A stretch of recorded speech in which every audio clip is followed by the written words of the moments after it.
This week on the show, we're joined by Triv from Trivial Theater as we look at Jungle Cruise cruising on by, sticking it to the mouse, weird-ass lambs, saving every one of us, and more right here on the motherfucking JARcast.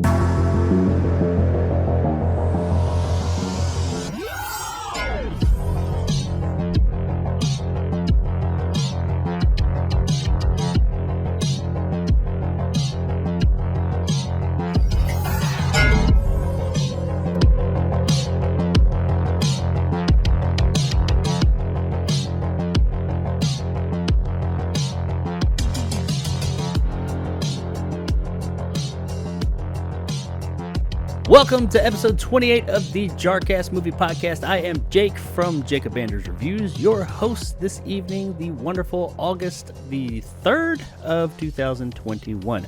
But I'm not alone this week. I hope you guys are all doing well. I'm doing fantastic, and I hope our guest this week, Triv from Trivial Theater, is doing well as well. But yeah, whatever. I can't talk. Hey, Triv, what's going on? How you doing? I'm not doing too bad. I'm really happy to be here and discuss all the amazing of the moment issues that we're discussing, like, weird ass trailers and other such news of the world. We've got some really fucking weird trailers to look at, or trailer at least. Maybe a surprise trailer that I didn't tell you about in advance. Some of the stuff I let Triv know, but there's one thing, if we have time to get to, that I think does be right up her alley, that nice. I might drop on her and see her reaction to that.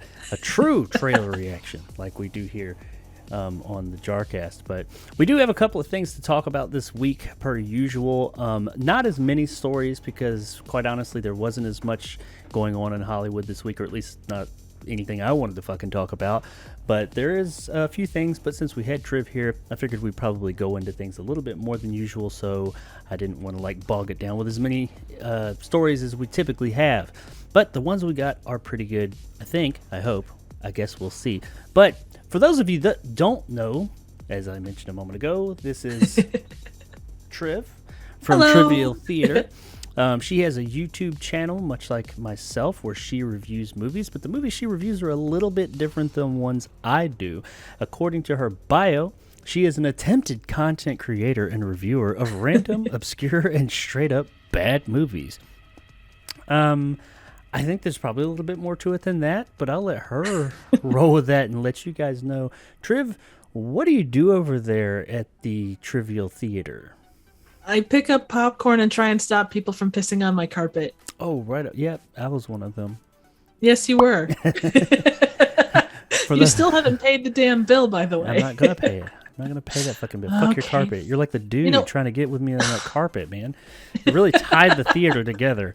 It did tie the theater together, and now I had to replace it. Good. At least you didn't steal one of my carpets. But for those of you that don't know, Triv and I did a collaboration over on her channel. In fact, maybe more than one, but there's only one that you can see right now. There might be another one that you may see at some point in time down the road. Right.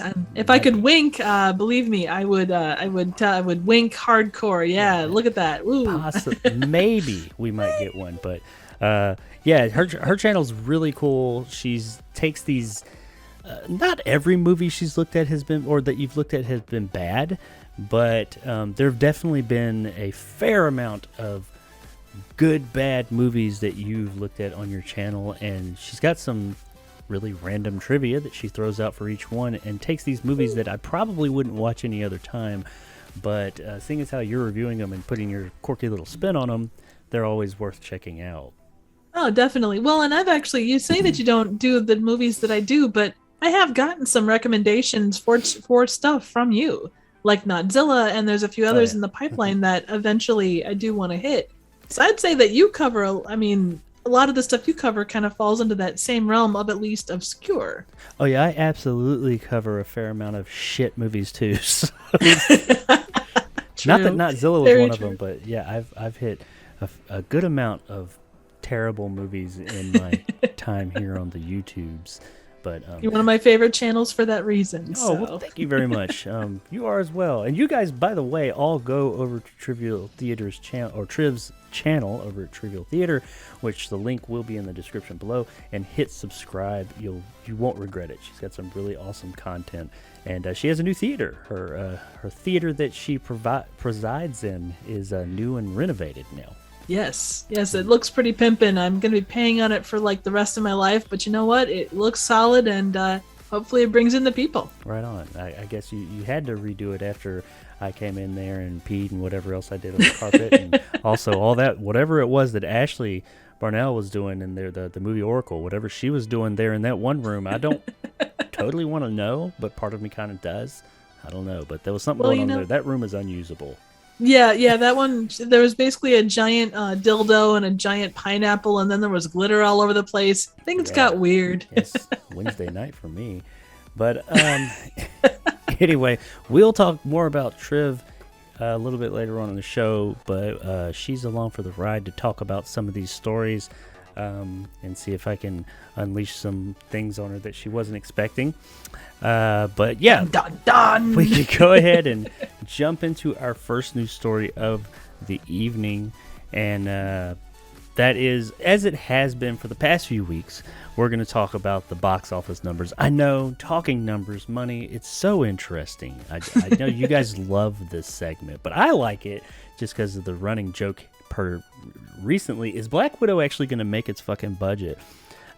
Well, we have a little bit of a twist on that, but, you know, there's some caveats to it. This week, however, I guess it's not really a surprise of who is number one, and that is Dwayne the Mofo Rock Johnson. I don't think he likes being called The Rock anymore, but yes, Jungle Cruise is cruising right by the competition. It is the number one movie of the week, even though it was also released on VOD or on Disney Plus, even though you had to pay $30 extra to see it on Disney Plus. I know, that's crazy. That whole thing right there is fucking insane. But yes, I mean, I guess if you've got like a family of like 5 or 6 or whatever, if you got a big family, it's probably worth it to just pay that. If you were going to go see the movie in theaters and you're like, oh, now I can just take my family, just pay $30 and go, or watch it at home, but you don't own it. I think when you do that, you don't own it. You're renting it.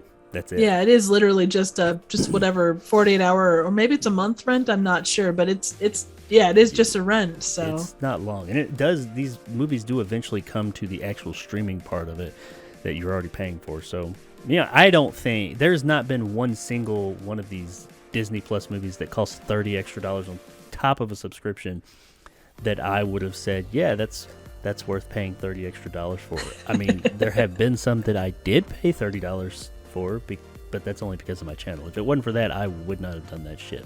Likely story. I think you probably would have. You wanted to see Mulan really badly. You're just using the channel as an excuse. Yeah, that and Cruella. Absolutely. But no, yeah, Disney, you can go ahead and start sending me some screeners, man, so I don't have to pay for this shit. I might, maybe I'll give your movies better reviews. Probably not. There you go. Anyway, yeah, but Jungle Cruise is number one with for a pandemic era. These numbers aren't too terrible. I mean, it's like a $200 million movie, and it brought in $34.2 million domestically, but it did bring in $61.8 million worldwide. Wow. And also, this is the second time that Disney has actually released, at least, maybe they didn't push it as much as they did with Black Widow. When Black Widow came out, they also said, hey, here's how much we made off of Disney Plus All Access or whatever, the $30 charge.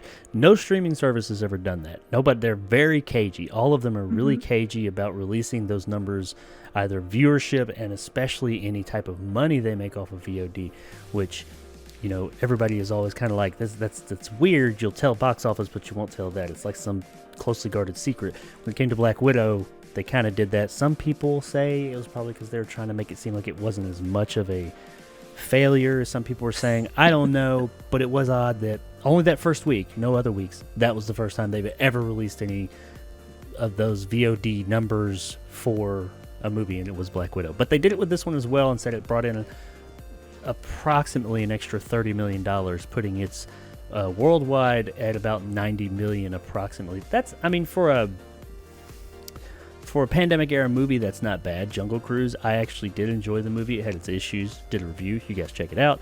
It's enjoyable enough. I wouldn't pay $30 for it, but it's enjoyable enough to see, especially when it comes to streaming, or if you want to go see something fun in the theater with the family. But after that, that's when things get a little bit more interesting. I think Jungle Cruise is it going to make $200 million? Maybe. I don't think. The thing is, though, is in order for it to make turn a profit, it has to make double its budget, and then it starts making a profit. And if it did, in fact, cost $200 million, that means it needs to make $400 million. Oof. I don't think it's going to make $400 million. No. But that all aside, I'm not as interested in that one because we don't know. We'll find out next week, see how it does.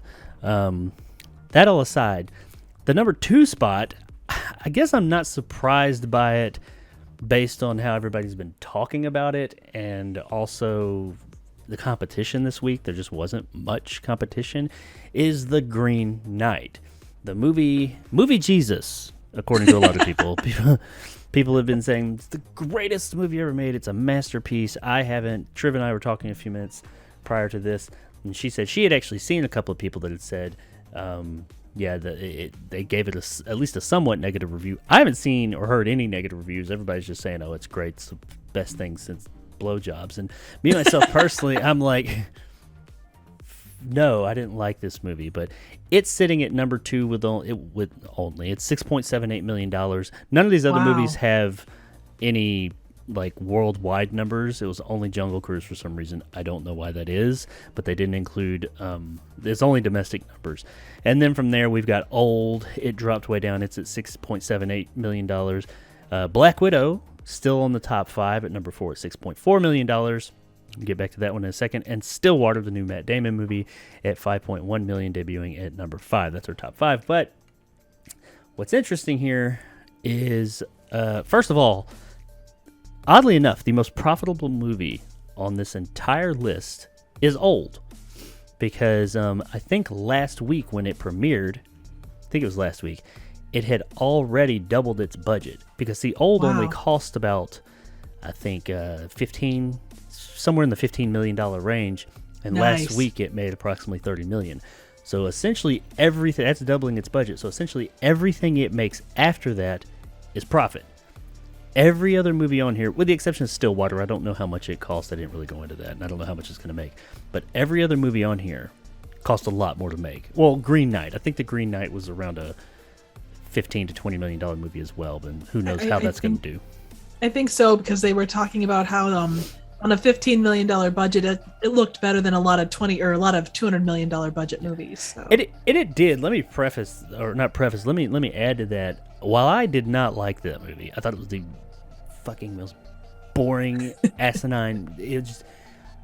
I had a real hard time staying awake in that movie, and I paid to go see it. I didn't get like some free screening or anything. I paid to go see this movie, and I was like, really, I needed that thing from A Clockwork Orange that like held your eyeballs open.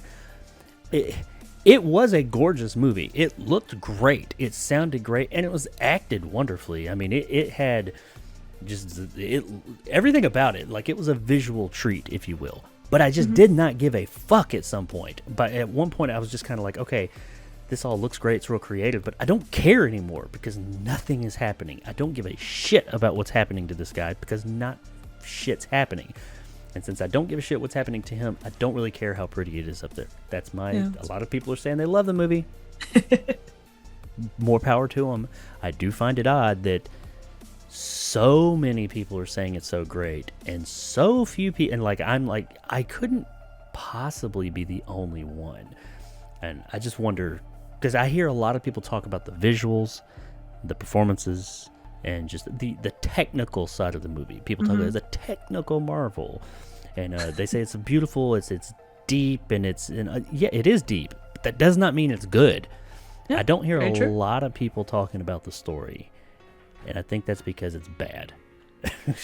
And that's entirely possible. If he doesn't go on a rollicking adventure with his little fox friend and discover the meaning of friendship, I mean, what is the point, right? Yeah, and he does not discover the meaning of friendship.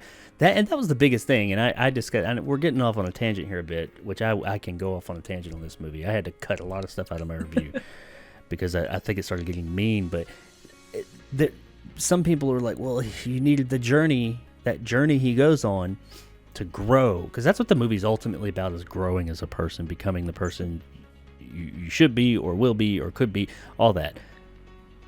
And my problem, I'm with you there, but my problem is there is no growth on this fucking journey. He is essentially the same person at the end of the journey as he was at the beginning. The only growth that occurs happens because of a thing. I'm not going to say what growth and what direction that growth goes, but it's because of a thing that happens in the end of the movie. Nothing else really had him grow as a character or a person.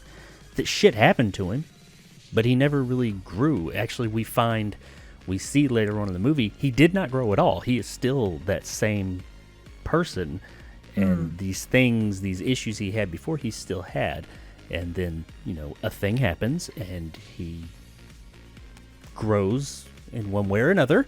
At that point, I'm like, that means everything else that happened was fucking pointless. It was just a waste of my fucking time. They weren't talking about his hair growing, were they? Or maybe like he grew, No. like he got excited and he grew that way? That did happen, and that is a point of the movie as well. Well, maybe that's when they talk growth. Maybe that's what they meant. And maybe that's what it was. He did grow there at one point, and that was a really weird part of the movie. They tend to be. Yeah, there's some sashes and wow, excrement. It's a typical Tuesday night. Yeah, Thursday for me, but yeah. Oh, there you go. But yeah, I'm not going to go on about that movie anymore. If you guys want to see my thoughts on it, go check out my review. But yeah, I didn't think it was that great. But anyway, the thing I did want to touch on here was Black Widow. Black Widow has been like a point of contention, or not a point of contention. It's been a point of something we've been talking about here. It's late. And, the movie costs $200 million. It's an MCU movie. There's a certain expectation, that we have for these movies performance-wise, and I think Disney has those as well. And it's just not making it. As of right now, it is not quite there, but worldwide, totally, this is VOD, everything. Every single red cent they could suck out of this thing and put into a number and say, this is what it's made. It's not a total failure. It's sitting at $350 million. This week it made $6.4 million. So it's on the decline. It is not going to make a tremendous amount more money moving forward. Right. And the movie also, looking back, had the biggest drop off from its first day, Friday to Saturday, of any other MCU movie, and a whole lot of just movies, period. It had like an 80% drop off. Like, a lot of people saw it Friday, and then nobody went and saw it Saturday. But it's sitting at right under 350 million. Approaching is what they put. They don't even give you the exact number. They said it's approaching 350 million. What the fuck does that mean? 200 million is approaching 350 million. I'm assuming it's around the 345, 347, 8, whatever. Right. I'm assuming. Jump change. Yeah, but it's approaching 350 million. Problem is, this movie needs to make $400 million before it is seeing any profit, before this movie is profitable for them whatsoever. I don't see it making $6.4 million in a week. That's not going to go up.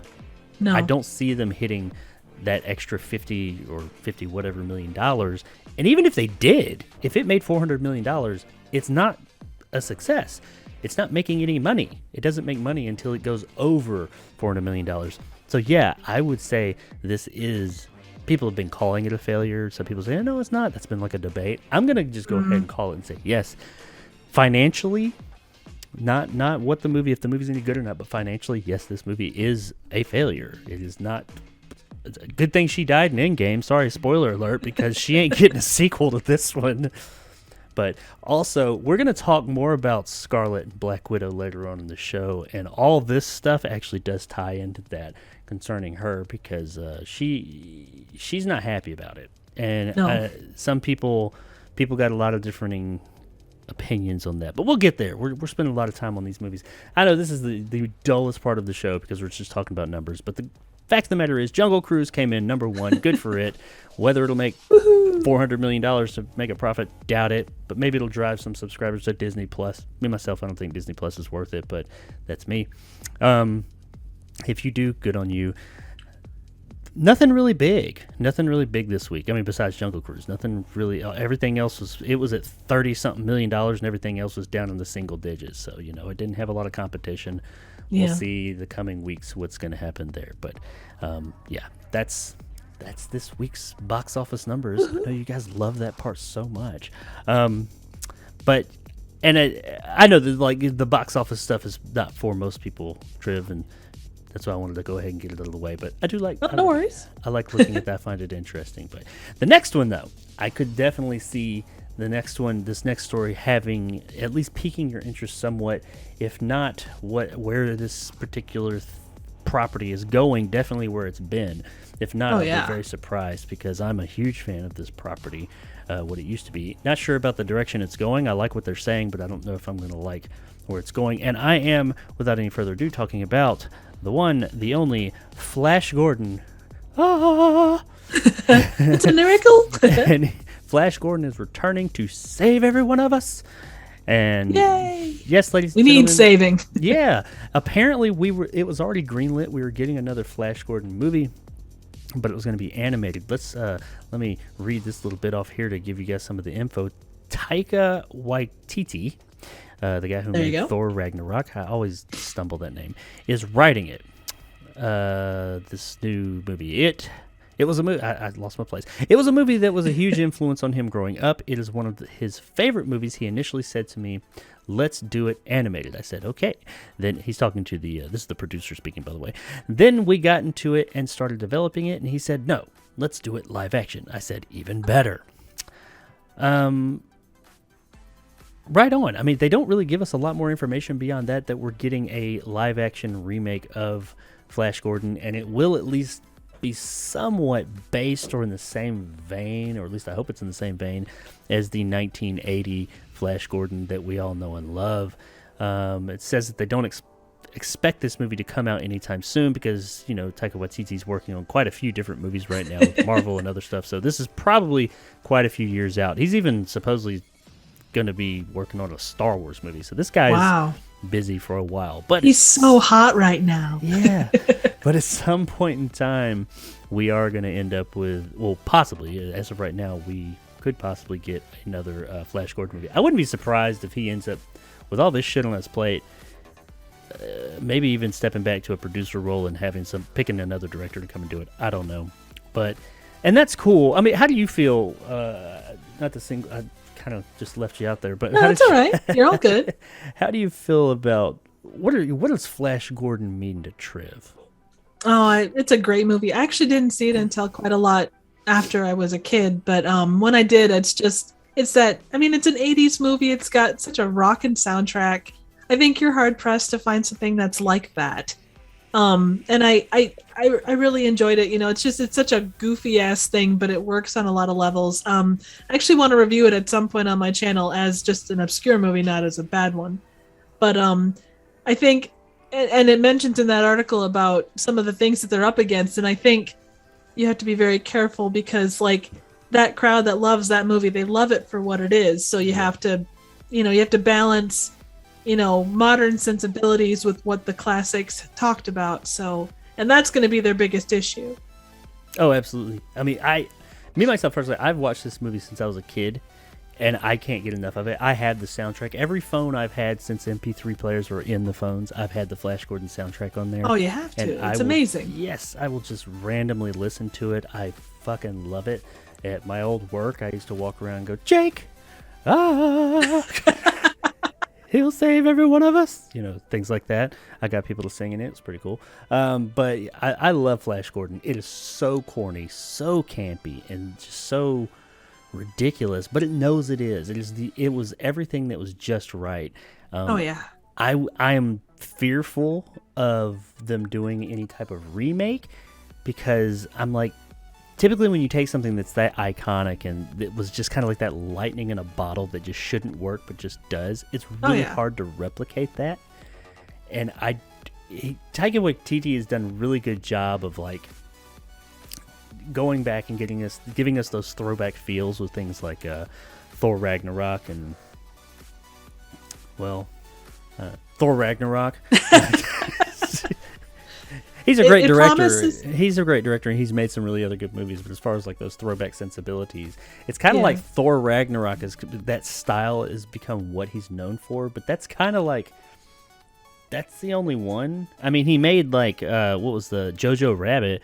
It's nothing like Thor Ragnarok. It's fantastic. That was not an '80s throwback to Hitler. I'm pretty sure. No, it was a fantastic movie, but it wasn't like that. But he's become kind of known. He keeps getting attached to these projects like this that seem right for the director of something like Thor Ragnarok, but really it's only been that one movie. But I mean, I guess he's got it in him, so that's what it shows. But I don't know. I'm really skeptical of anybody taking on something like that. Just like when they did Space Jam, when they did the new Space Jam, I was just like, oh God, you can't. That movie shouldn't have worked already, and it just happened to work. You can't do that again. And lo and behold, they couldn't do it again, or in a lot of people's opinion. So I'm worried. Maybe they get it right. Maybe they don't. I don't know. There is some. You touched on it. I did want to talk about. I don't want to get too deep into it because it could go off top or go into deeper topics. They Random did say. Tangentville. Yeah, they in one of the things that has been mentioned is some of the portrayals of some of the characters, and I've got my thoughts on this. It says that an update on Ming, which those of you that don't know, Ming the Destroyer is Flash Gordon's main antagonist. He's he's played by who is it? Was it Christopher Lee? I can't remember. No, not Christopher Lee. It wasn't Christopher Lee. Oh, the guy. I'm drawing a total blank. Max von Sydow. Oh, Van Sydow, yeah. Van Sydow, yeah. It was him, and he's playing he's an alien, but he has a bit of an Asian flair to him, kind of a Fu Manchu thing going on. Yep. But anyway, and that's what the character's always been, and that's what he was in the 1980s one. He doesn't like speak in the movie like he's Asian or anything. He's not like making. It's not like what's the guy? Jerry Lee Lewis, or not Jerry Lee Lewis? Jerry Lewis. It's not like making fun of Asian people. Yeah. But he does kind of have a pseudo. There's definitely touches of Fu Manchu in there with like the long mustache, slanted eyes, and the mustache, and kind of the overall style. I think of the whole Ming Dynasty. Yeah, reflects a very Asian thing. But he's talking very much like he regularly talks. I mean, kind of like high and over the top, like everything else in that movie. But I never took it. I never looked at it and said, "Oh, this is like an Asian stereotype." I never felt that way about it because his character's so over the top anyway. But anyway, it says they're saying that Ming needs an update as a character, as the character takes a lot of cues from the racist Fu Manchu imagery based on Asian villain stereotypes. We also hope that a modern take will give the female characters a bit more to do than show skin and be rescued. I mean, I'm not. I don't really know if it's hard to say. This is maybe, I don't consider this a bold statement, but I mean, some might consider this a bold statement. I don't think that his character came across as racist. I mean, me myself personally, I don't want to really go too far into this, but I never looked at that and said, I mean, you look at like the Jerry Lewis thing from, I don't know the movie, is it Breakfast at Tiffany's? Where he's the Asian guy with the big teeth, and he's going, and he's doing like. That's kind of everything he did had that kind of feel. Yeah. I mean, you had there's another guy in there too that had that kind of a feel. Was it Mickey Rooney was in that, or no? That's what I meant. Mickey Rooney. Rooney. I'm sorry, I was saying Jerry Lewis. No, that's okay. Mickey Rooney, that's nowhere near that bad. Yeah, I mean that. Okay, I look at that and I'm like, yeah, that's of its time. That's probably, if you're gonna remake that movie, you might want to leave that part out. But I don't look at. I feel as if his character, at least his aesthetic, was probably like inspired by Asian, some Asian themes, or like the look of like they keep saying Fu Manchu. I mean, I am too. That's all I got. But I didn't ever get that it didn't lean hard into it. I mean, no, somewhat kind of like an emperor thing. He was emperor, or he is Emperor Ming. He's got like that real big big, not dresses, but whatever emperors wear. He's got all that, and he has Big robe. Yeah, he has like some Asian features, but I didn't look at it and say, "Oh man, he's like straight," because especially when he speaks, he is not sounding Asian whatsoever, stereotypical or not, and it's just that's like saying, I don't know, maybe that's too much. I mean, No, I understand what you're saying. Like the original main character was going back to like the 40s, I think 30s or 40s serials, when that kind of stuff was a little bit more, I guess, permissible. Yeah. And they were just kind of bringing it up to the 80s where it kind of worked that way. And, characters do evolve and change, but it's just finding that balance. It's going to be about finding that balance between what's classic to the character and essential, and what can be updated accordingly. I mean, even if you have, I don't know if you have an Asian guy play that role, I don't think that helps with the problem, though, either. If there is a problem, I don't know. Right, no, I understand. And the other part of this where it says, like, we need a modern take. Hopefully the modern take will give female characters a bit more to do than show skin and be rescued. Look, I am all about women. I got 5 daughters. I love women. I think that everybody's equal and all that. But that's part of the campiness and the over-the-topness of this thing. I mean, I never looked at the female characters. Actually, there are some strong female characters in Flash Gordon, honestly. Isn't Dale I'm trying to think because it's been a while. Isn't Dale a scientist? She's a reporter? Is she a scientist? I think she's a reporter. She might be a scientist. Oh, okay. Maybe she was reporting. She was reporting on the launch. Yeah, she's a scientist. And that's why she ends up in space. I mean, she's not like, she doesn't play a total idiot. Yeah, she is a bit of a damsel in distress, but that's just kind of the charm of Flash Gordon. You take that away, right or wrong. If you take it away, you're losing part of it. That is part of it. She doesn't have to be a weak, dumb character. I mean, she can still be, the one that is being rescued. Just because she's being rescued doesn't mean, she's a weak woman, has to be rescued. No. You had this male mean character say, I want to marry her and I'm an emperor, have my people take her away. It is, I don't know. Why are we fucking changing everything? I understand. I don't. Well, and the thing is, too, it's going to be that, oh, shit, I lost my train of thought. Crap, I'm sorry. Where's I going with that? Shit. That there are small things that you can change within the course of the character and still maintain that thing. And the thing is, this article, it's one article out of dozens. The person that wrote it may not even know, like, they might have done a Wikipedia search or like a very simple search. They may not even know the actual movie that well. They might have just looked and went, oh, well, there's a character called Ming the Conqueror. There's a bunch of characters that were known to be, models at the time or whatever. So the understanding, I mean, this is purely subjective in the way that it's looking at it. True. So, someone that looks, if someone like Taika Waititi looks at this and does stuff with it, he's not going to automatically say, well, we're going to change around the characters and make Dale the big conqueror and Dale the big hero. She's got to say and Flash. Make Flash the, we're going to put Flash in a gold bikini or something. I mean, I wouldn't mind that, but I understand that that's not everybody's thing. Flash Gordon in silver underwear. Yeah.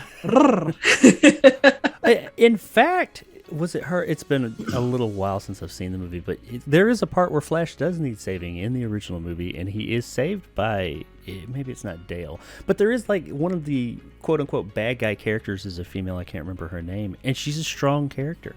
It's not like the movie was just like totally like dogging women out left and right and just like racist all over. But no, it was campy, good fun. And now you had mentioned like where it originally started in the serials and the comic strips, I think it was, and all that. And back then, I don't know. I didn't read it then. I'm not as familiar with the old serials. Maybe the main character was kind of an over-the-top stereotype back then. And if that's back the case, then it would have been. Yeah. That's just the nature of those characters. But yeah, no, understood. They updated it from the serials to the 80s. And if they do it and it's in the right hands, which if it's Taika Waititi or people associated with him, I think it probably would be, knock on wood, for the most part.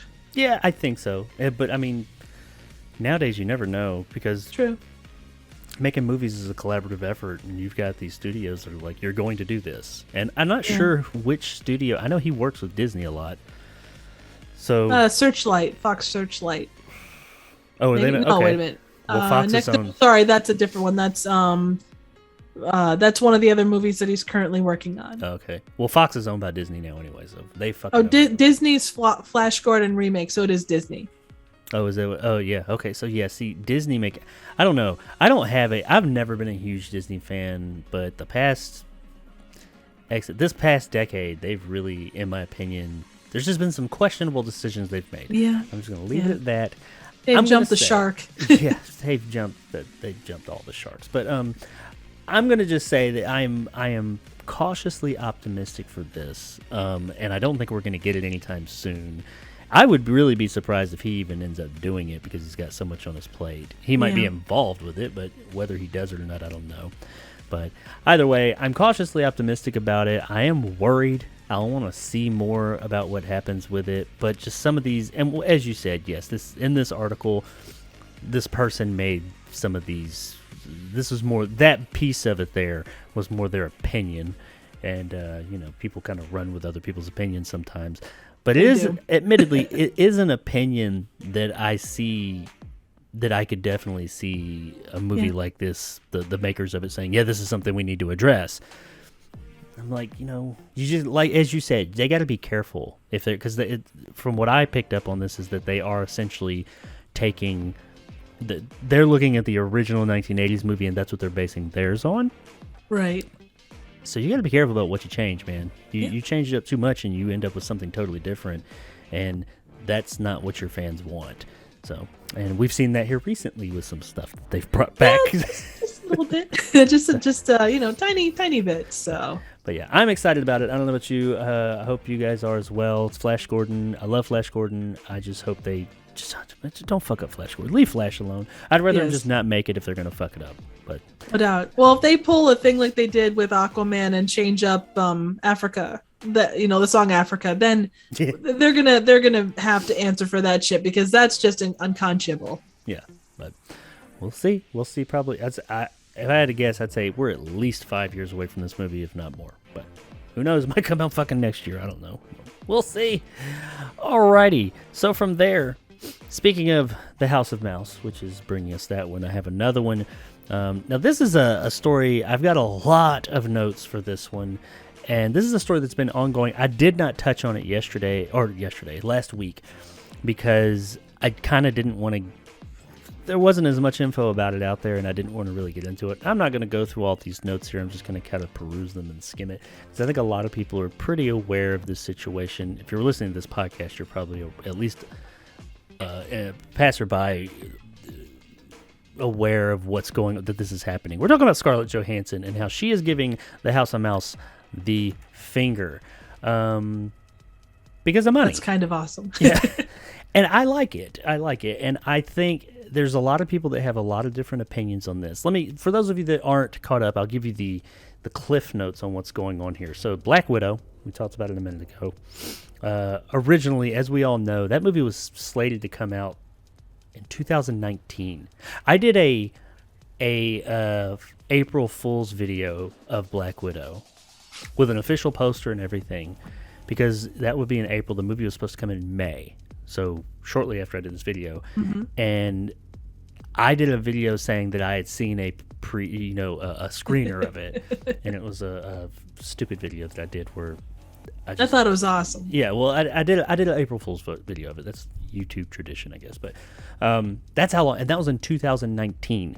The movie just came out, so it's been sitting on the shelf. It's been made. It was supposed to come out 2 years ago, and when they brokered the deal with her, as they do with actors and actresses, performers, how much you want to get paid. They figure out how much they're going to get paid, and a lot of times nowadays they get a payday, but they also will, especially with bigger movies like this, the MCU movies, there was no reason for her not to think that this movie was going to be big like any other MCU movie. Exactly. And in 2019, honestly, it probably would have been. But they broker a deal where they get a percentage of the box office, the theatrical box office. It is very specific. We're not talking about home video and all that. You get theatrical box office. And usually they get a pretty nice payday from that. They're even willing to take less up front to get a certain percentage of the profit. And she did that like many other people do. And So it got delayed. I don't think anybody's mad about that. I don't think she hasn't said anything about, it got delayed because of the pandemic. That happens. Absolutely. The problem she had with it was that Disney suddenly just said, okay, well, we're going to release, we will release it in theaters, but we're also releasing it at home for their Disney Plus service. Now, the thing about Disney Plus and all these VOD sites, people don't realize is they get every single bit of the profit there. Disney would love for all their movies to go straight to Disney Plus and only Disney Plus, because every single red cent that gets spent on that movie or on their service goes straight to them. They don't have to worry about theaters. They don't have to give theaters a percentage or any of that shit. Every bit of it straight up in their pocket. So that's great. For them. And so what happens there is, obviously, I don't think this movie would have done just like gangbusters, but it would have definitely done better than it did. She's filing a lawsuit, or has filed a lawsuit against Disney for breach of contract. She is claiming that they sent the movie to VOD knowing that it would not hurt them at all, but it hurt her chances of being able to get her bonus, which she really, that was a big part of the contract, because it's an MCU movie. You expect it to make. Will it be the next Endgame? Probably not. I don't think she ever thought that, but I'm sure all of them expect it. It was kind of a no-brainer. Yeah, get a 10% cut. You're going to make shit tons of money on that. Exactly. Because it'll probably at least make $600-700 million or something like that, and that's on the low end for MCU movies. Exactly. And it probably would have in 2019. But she was brokering this deal for them, or she brokered that deal. They reneged on it, if you will, and said, no, we're going to send it to, 2 years after the fact, we're going to send it to Disney Plus. Now, it's still in theaters, so they did release it in theaters, because there's a part of her contract that said it's got to go to theaters. So it did go to theaters, but I mean, we're already in a pandemic era, but you also have all these people are saying, well, I could just sit at home and watch this movie. The movie was kind of getting mixed, being received mixed anyway. Convenience. So and she's claiming, but her problem, what I gather, is not so much that they did that, but that they did not renegotiate her contract. She apparently tried to contact them multiple times, and they just wouldn't return her calls. Wow. And a precedent has been set, because if you look at over at Warner Brothers, which they did a similar thing with HBO Max, where they have a ton of their movies that were originally going to be going to theaters. These movies are now going to HBO Max day and date. Many of them are going to theaters as well. But Warner Brothers, at least, say what you will about them all, they're all big corporations and all, but their talent, they renegotiated these deals with them. They said, okay, we understand you're not going to get it. You don't have as much of an opportunity to make the money that you initially thought when you signed up for this movie. So we're going to give you another payout. So they're renegotiating. And those actors seem to be okay with it. There's quite a few of them that had that issue, or that did that over at Warner Brothers. This is Disney, though. Disney's like, fuck that. We met our part. It went to theaters. It ain't making the money. It's your fault. But no, so she's saying, you guys did that purposely. They wouldn't return my calls. They're not willing to, do anything. Now, a lot of people are saying, I mean, she's a millionaire. She already got paid, and they're claiming she got paid $20 million up front. Wow. And that's a lot of money. It's a lot of fucking money. Yeah, it's a fair amount. And people are saying, oh, she got $20 million. Who the fuck cares? Fuck her. That's what a lot of people saying. And I'm saying, no, that's not true, man. I mean, yes, $20 million, and maybe she was looking for another 20. I don't know how much she was expecting to get. There's a lot of things going on here. First of all, they had a contract. That's what was signed up. Regardless if we think it's too much or not, that's that world. That's the world they live in. That would be like someone, you got to take the amount out of it and say, if you went to work and they said they're going to pay you $15 an hour to do whatever your job is, but then all of a sudden business was slow, or because of COVID or whatever it is, people didn't come in and buy as much or do whatever product you're producing, and they said, well, today you're going to get $7 an hour. But we kept it above minimum wage, and we promised we'd pay you minimum wage, or something like, or exactly. $7.25 or whatever minimum wage is. I mean, you'd feel slighted. You would feel like, what the fuck? I mean, her pay range is a bit more, and I know some people have a hard time feeling anything for people that get paid so much, but the fact of the matter is she signed a fucking contract, and Disney is doing everything they can to weasel their way out of it so they continue to make more money, and they don't really give a shit because she's not involved in the MCU anymore. She's gone. Her character's dead. Right, exactly. They don't give a damn. But she's not the only one. I mean, you got like not Emily Blunt, Corella. What's her name? Emma Stone. Emma Stone. She apparently wasn't thrilled about Corella going to theater or to VOD either. And there was talks about her doing something about it, but she got a sequel greenlit. So now she's still working for Disney. So maybe she said, well, I'll take that sequel, because by the time that sequel comes out, things will be a little bit more normal. I'll get a payday then. And Dwayne Johnson, he's apparently okay with Jungle Cruise and how it's working out and all that, according to this article. So, but there are other people that are standing up saying, yeah, other actors. Emily Blunt, she apparently has expressed some issue with Jungle Cruise because she was promised that this movie would be go. But this isn't the first one for Emily Blunt. She had issues with A Quiet Place 2, which they released. She and her husband, the director of the film, John Krasinski, weren't happy about how it was going to VOD much quicker, and kind of the same thing. But I think it was Paramount there. They worked something out. So they're cool with it now. But they did work something out. So Paramount was willing to say, okay, we get it. We don't like it because we want to make money. But we get it. You know, you were expecting this. We signed a contract. Let's go back to the table. These are unprecedented times. Disney's like, fuck off. Exactly. We Disney, bitch. You ain't getting no money. Be happy that you were here.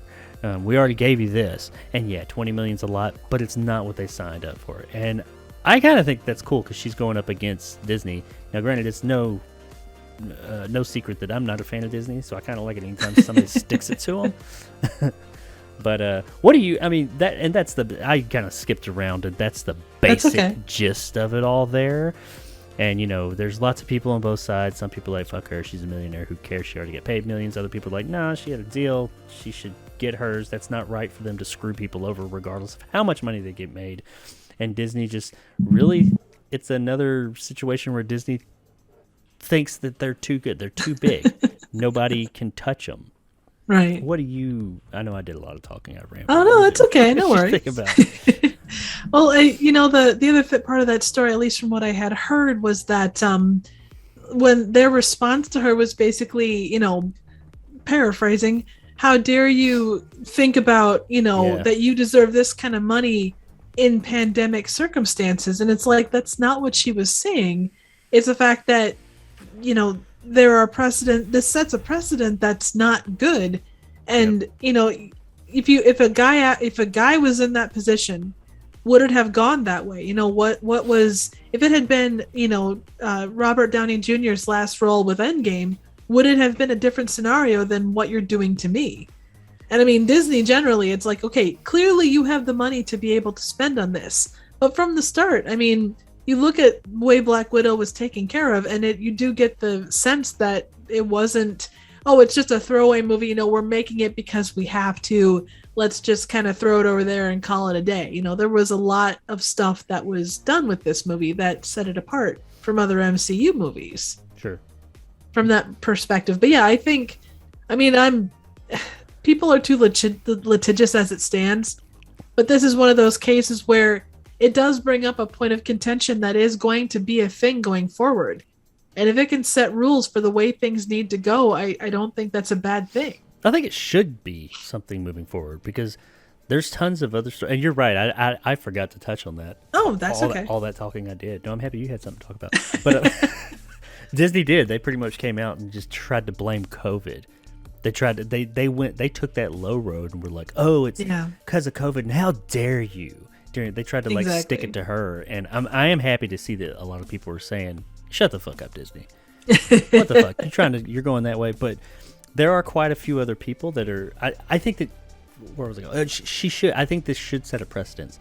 I think that Disney needs to be held accountable because there are other stories that aren't necessarily this particular thing, but of Disney not being held accountable, Disney doing whatever the fuck they want because they're fucking Disney, and they're so big, and they're just such a massive entity that if anybody steps up to them, they bury them. I mean, most recently and still going on, you've got the guys, I won't go too far off on this, but you've got the guys who wrote the original Predator script. Hunters. They own, the two guys that did that, they own the rights. There is a law put in place. I don't know all the specifics right offhand, but I did do a story on this a while back that Disney set in place. Disney is the one who went and championed for this some years ago for one of their properties or something, that after 30 years, I think it's either 30 or 35 years, whatever, Predator just came up on it a few years ago. After this amount of time, the rights, in most cases, will revert back to the original rights holder, the creator. So the Predator franchise, the Predator name, should have reverted back to these guys right around the time that Disney merged with, or took over. People say merge. They didn't merge with Fox. It was a takeover. They absorbed Fox. Fox owned Predator. And they got them, and now they're like, oh, we're going to make a Predator movie. But then these guys said, no, that's ours. But they wouldn't return their fucking calls. And they kept on. So they went to the courts, and they went through litigation. But Disney sicked their lawyers on them, and they've just drug this thing out all this time to where they're pretty much they're burying them in litigation. Because it's just these two guys, two writers, going up against the fucking House of Mouse. And they're getting buried, but they're just trying to get it out there so people have more of an awareness about it. And they're like, don't let this happen. Because a similar thing, not with Disney, though, happened with That's why we haven't had a Jason or a Friday the 13th movie since the reboot, because the original owner of that got it back, and he's like, nope, nobody make any more movies. Well, considering how the Jason movies came out, oh, man. Exactly. He's got it. This guy's got it, and he's like, no, nobody can have it. And he won't allow Friday the 13th. That's why we have not had any more. And there's just no more. But I don't think these guys are saying, I don't think they're saying we want to get Predator and never have another Predator, but they just want to they want what's rightfully theirs. And the funny thing is, Disney is the one who put this law, I mean, they didn't pass it, of course, but they're the one who pushed for this law to be put out there because it worked for them at the time. Now it doesn't. And what they're doing is they're burying these guys. They have a Predator movie that went into production while this litigation was going on. I don't know all the specifics of it, but I have been in court before for things. And my understanding is if there's an ongoing court case concerning something, you're not supposed to do shit with it.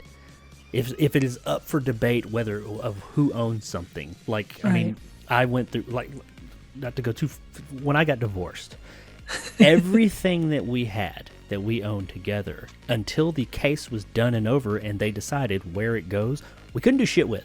We weren't supposed to.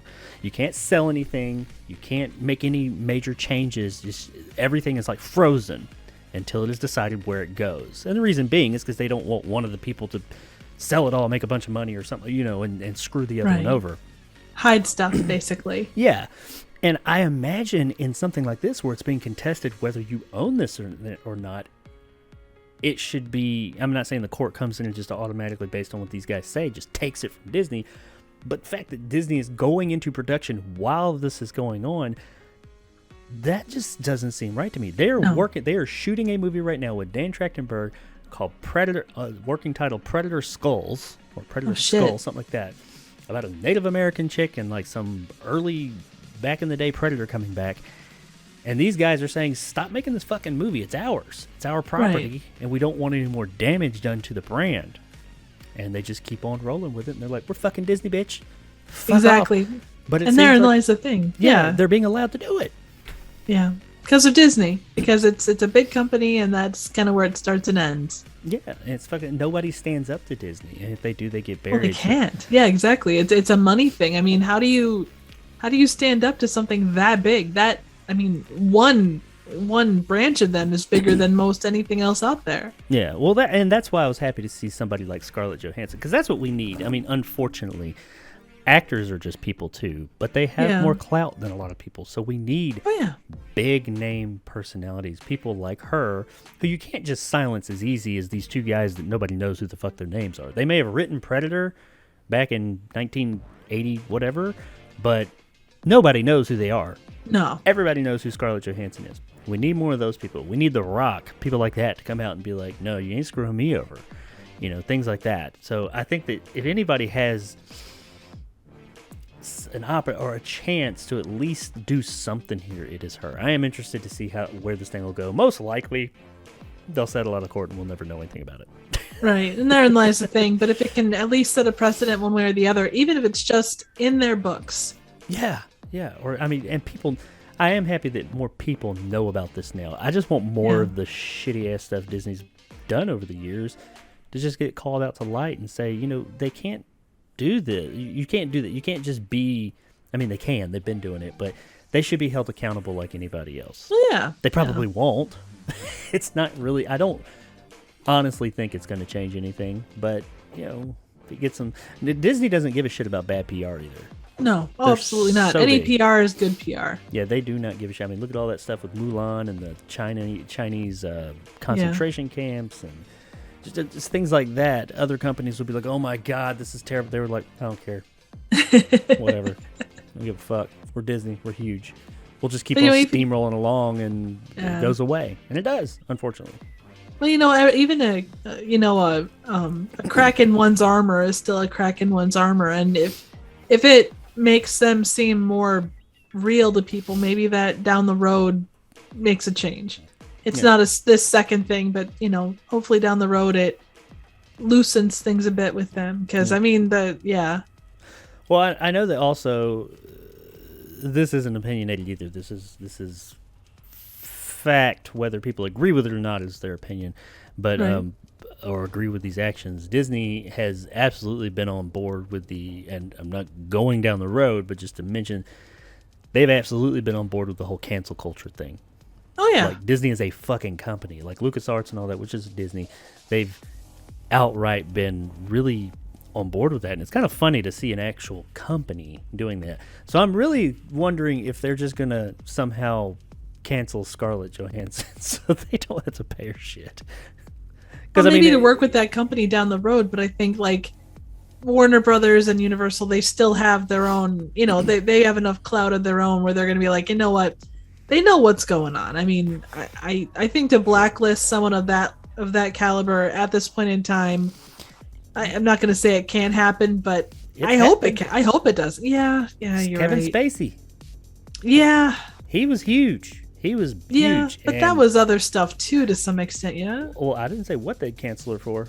That's true. That's very true. All you do, because if one thing in all the stories I've looked at, and I don't cover them as much now because I try and keep away from the negative, and I don't want this one to go down that road to the negative either. But honestly, if you look at what a lot of people have been canceled for in the past few years, it's all allegations. You got the Harvey Weinsteins. Okay, that's not allegations. I get that. And Bill Cosby, that's a weird story now with him getting out. Yeah. But the vast majority of these people that are outright canceled, it never goes to court. It's not even settled. It's just somebody said a thing, and then it got social picked media, up and just laid waste to this person.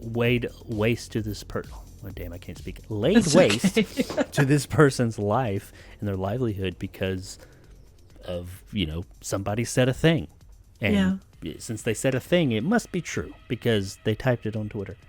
But I mean, what's to keep them from doing that to her? I don't know. And that's true. It may or may not catch. Who knows? Maybe that's a bit of a I hope it doesn't. theorist there. Yeah, me neither. I like her. I've heard her say things before in the past. I'm kind of like, she sounds like she's somewhat self-aware of what's going on in the world. Yeah, and that's saying something for that neck of the woods. I just see you at the board from It's Always Sunny in Philly. You're just standing there and you got like the crazed look on your face and you got the board with all the red string behind you and you're just like, it all leads back to this. Yes. I got a friend like that. Love him though. But yeah, that's not to get too much. I mean, that story really didn't go. We don't have a resolution to it. And as I said, we'll probably never fully know what the resolution is. But I am just... It's not the happiest story in the world, but it's a big thing that's going on in the world. I didn't talk about it last week, but this week it just kept on growing. So I was like, well, okay, let's talk about this. And on a final note, I'm just happy to see other people apparently at least expressing not just support for her in standing up, but also they're expressing their concerns with people that are in that industry of being screwed over mainly by fucking Disney. The other companies are at least willing to say, okay, we get it, this makes sense, and just take how much it is out of the equation. That's what I tell people. Right. Just take how much money it is out of the equation. Yes, it's a lot of fucking money. These people live a different kind of life than we do. They do, totally. But it doesn't change the fact that a deal was made, a deal was struck. Yeah. And if you look at it like, hey, if you went to work at a restaurant, I told you to be paid this. Oh, we didn't have a lot of business today, so you're only getting paid half of that. What the fuck? I'm tearing this motherfucker down. Give me my motherfucking money. That wouldn't work. Oh yeah, and I imagine too that again, I think that seeing the way that Disney treats people versus the way that these other studios, for as big and as soulless as they all are, people are going to be more likely to be like, you know what, I know how much I'm going to get thrown under the bus and screwed over by Disney. I'm going to go do stuff for one of these other guys. Yeah. Ideally. But that's an idealistic situation from a person that's more, optimist than anything else. Normal. Yes. Well, I'm an avatar where you see less than half of me on screen. So take normal however you will.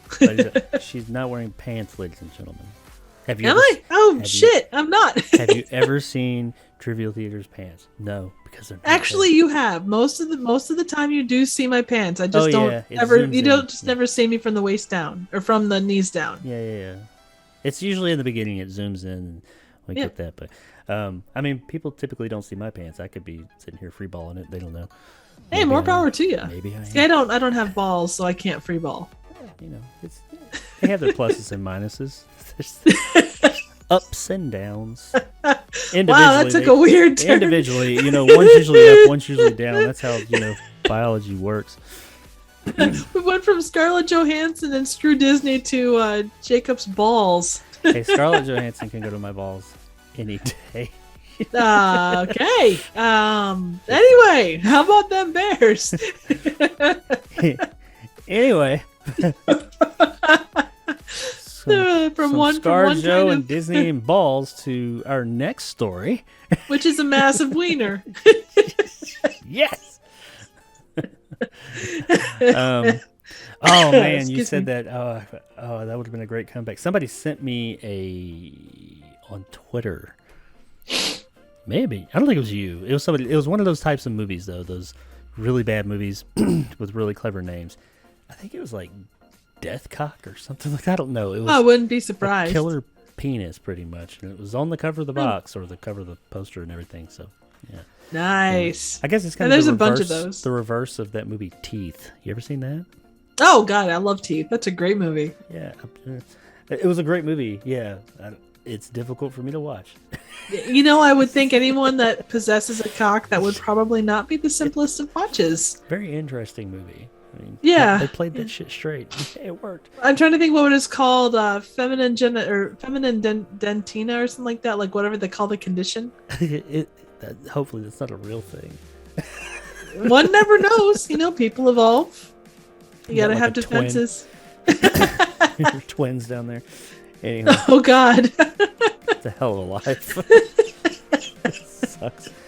You spend part of your life bleeding from the mouth. Oh shit. Peeing every day out of your mouth. And then, wow. Depending on who you are, a certain portion of the time, and cocks rammed in your back. Give me a second. Oh, we've killed her, ladies and gentlemen. She's dying. She's gone sideways. Oh, shit. Oh. Let me get myself straightened out here. Oh, God. Yeah, I need to go see a chiropractor. That's what he said. I was going to say, are you saying something about your member, or are you crooked? Okay, let's move on to the next story. So it's okay to talk when I'm crooked, but it's not okay to ask if you're crooked. Okay, cool. No. Okay. Can I look over and see if you're wearing pants over there? Oh my God! Wow, you're kind of rocking some good shit over there. Rolling into the floor. Free balling. It happens.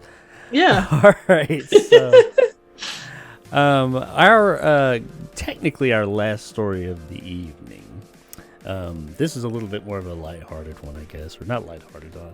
If I could do not quotes, as it's deep. definitely quote lighthearted. Yeah, there you go. I'll do it for you.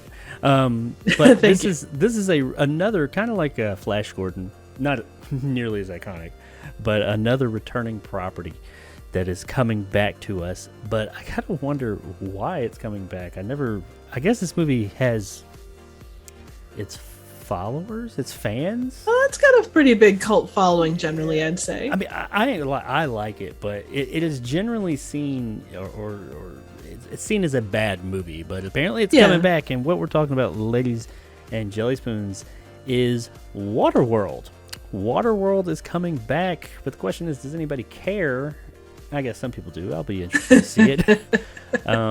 According to what the story goes, the Predator 5, the one I was talking about a minute ago, producer John Davis has revealed to Collider during an interview that he's developing a streaming series based on the Kevin Costner led post-apocalyptic action film Waterworld.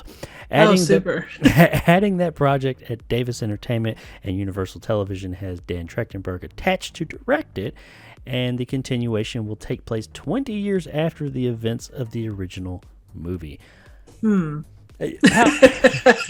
How familiar are you with Waterworld? I watched it when it first came out, but it's been way too long. Like the Simpsons parody is more well known to me than the actual movie, I think. But I know what a stinker it was. You know, God love Kevin Costner and picking weird post-apocalyptic movies between that and The Postman. Hey, we got to talk about Kevin Costner and his late 90s movies. I said who cares? I care. I liked Waterworld. I watched it not long ago. Again, I saw it when it first came out. I think I go with my mom. 1996, I would have been 16, 17. I may have. I don't know. Anyway, yay. I went to see Waterworld, and I liked it then. It was a big bomb. Well, we're going to talk about that, too, in a minute. It's bomb, if it was a bomb or not. But it was critically panned. I thought it was a good time. It was fun. It's ridiculous, and it's got some dumbass shit in it, but it was still fun and an entertaining time. Me, myself, personally. If a movie's entertaining, I think it's at least somewhat of a success. I liked Waterworld. I watched it again. I've watched it a couple of times throughout the years, but I watched it not too long ago because they have something called, just to branch off for a second, the Ulysses cut. His character, by the way, it's never spoken in the theatrical version, but his character's name is actually Ulysses. Really? There's that's cool. Much longer version of the movie with a whole lot of deleted stuff that they included. Lovely. It was a shit. I'm sure you're thrilled. It was. You know how back in the day, in the 90s and 80s, when a movie would come to like TBS or something, they would always, a lot of times they would add extra shit that wasn't in the theatrical version. Oh, yeah. Before DVD and all that. That's how we got our...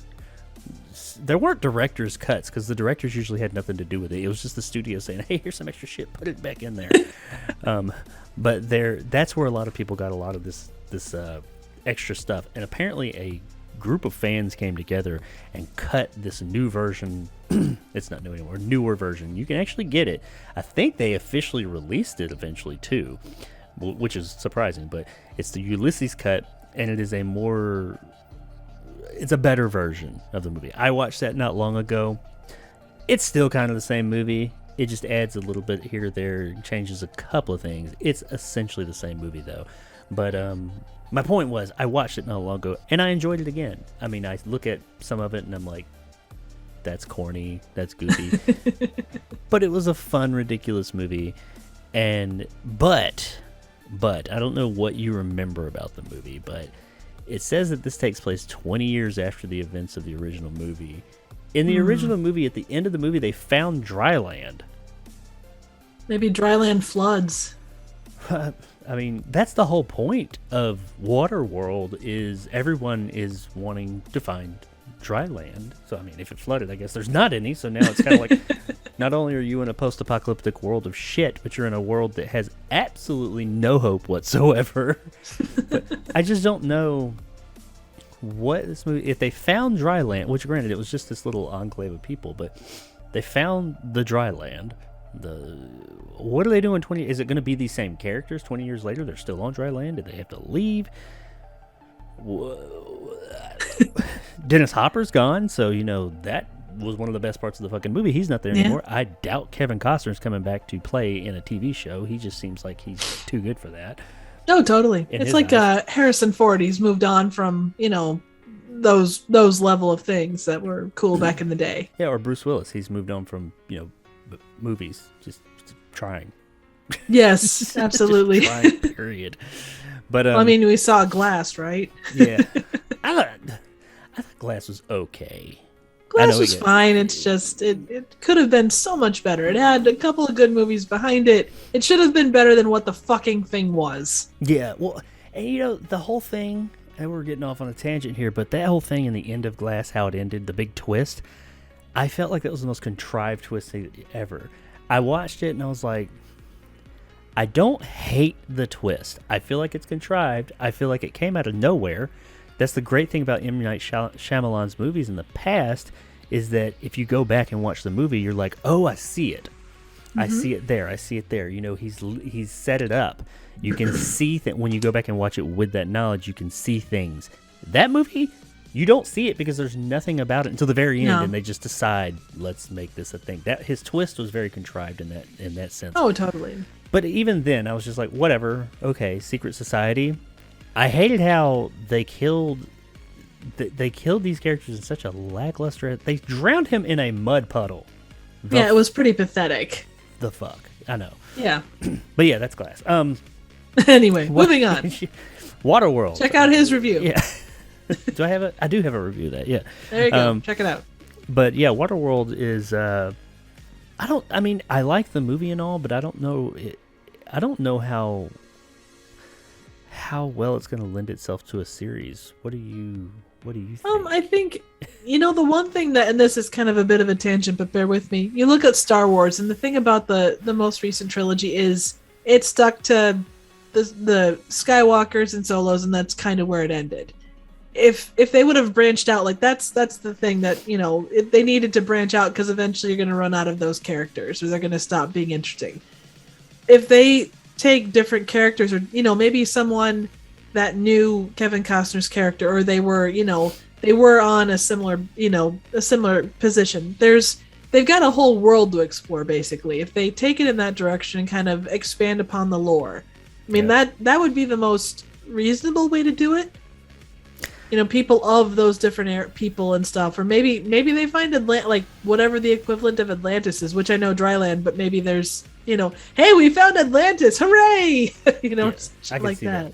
Well, there's the other thing is, from the way that they describe it, I don't know if it's going to follow those characters. It says it's a continuation. The word continuation makes me think it's going to continue that story, but it could just be other people in Waterworld. Or it could be grandkids or something like that.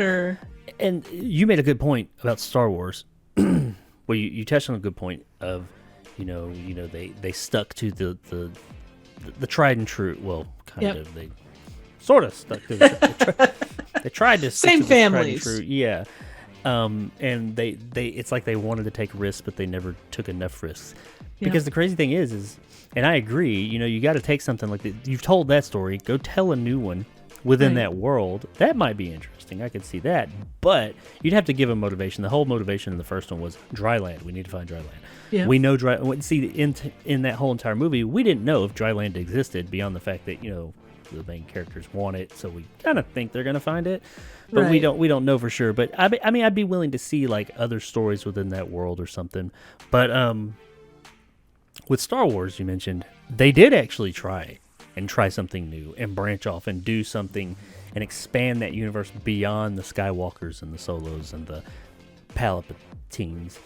Yeah, but they ended up back with like Rey Palpatine. If she would have stayed like nobody. I'm sorry, not to tangent, but if she would have stayed just a random nobody, you could have opened up even the quest to find who she was. That could have been something bigger. They did nothing with Finn. They did nothing with Poe. I don't mean to tangent, but no, please do, because and that's all The Last Jedi, and that movie is very divisive, and people shit all over it, and it had its issues. But one thing I loved about it is it did something fucking different. And you hear people say, "Oh, The Force Awakens was just a rehash of A New Hope, and this is that, and they won't branch out and do anything. Because when they fucking do, you guys rape them a new goddamn asshole and talk about how they suck. Preach! Why are they doing this? And, oh, they set it up that she was somebody, and then they just said she's nobody. I loved that. I thought that was great, because, we expected they were going to tie one more person to this huge fucking family. But no, she's just nobody. She's Force sensitive. That tied into the whole thing, because her being nobody, when it showed those kids on that little slave planet, which was the worst part of the movie, but the implication behind Canto that... Bight was atrocious. Yeah, Canto Bight.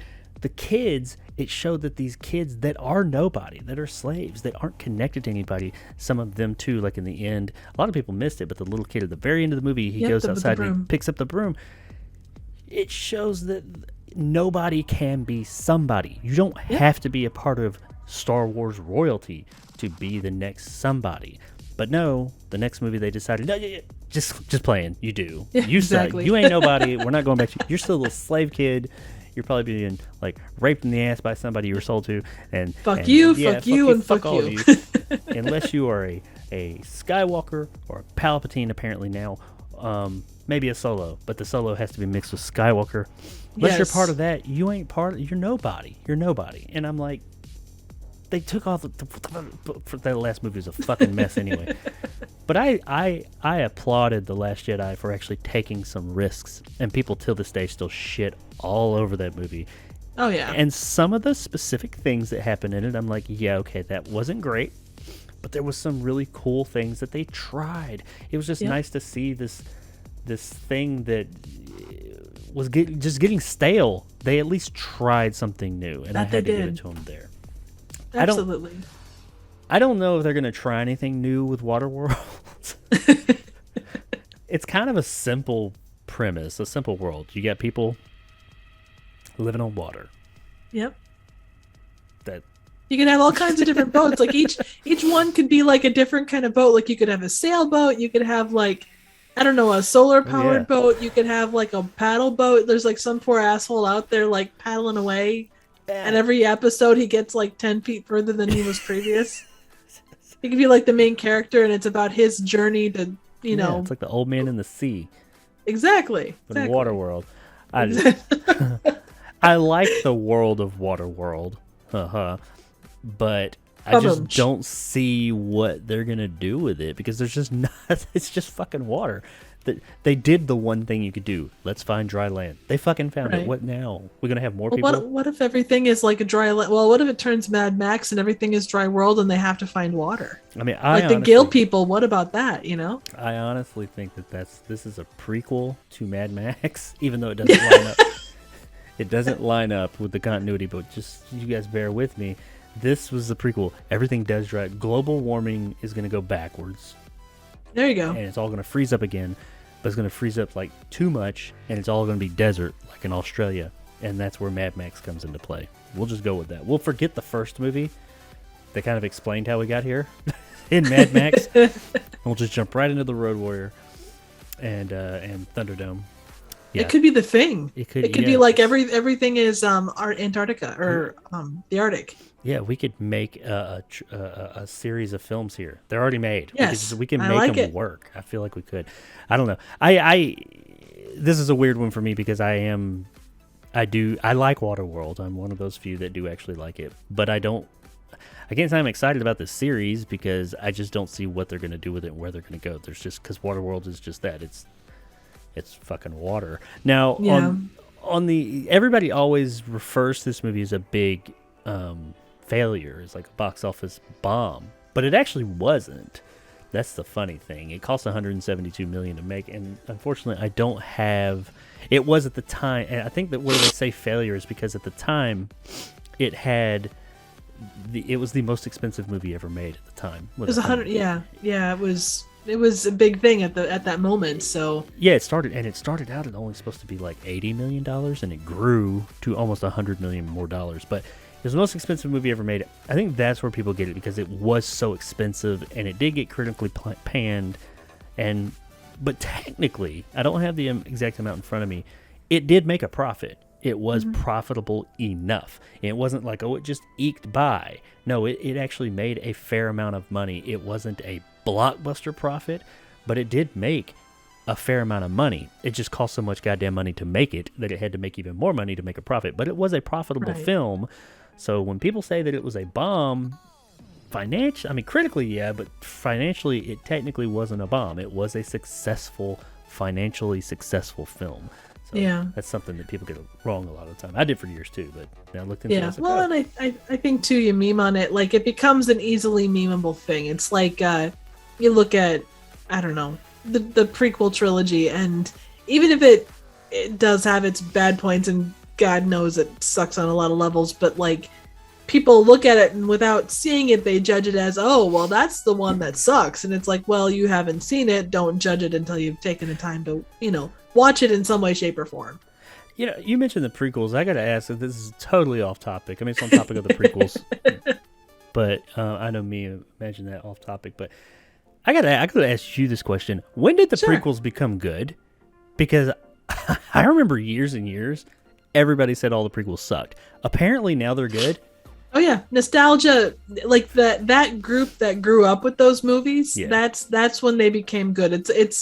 It's a nostalgia thing, no doubt. It's like the Star Wars Christmas or holiday special becoming something that's beloved instead of being like awful. That never became good in my eyes. Man, that thing.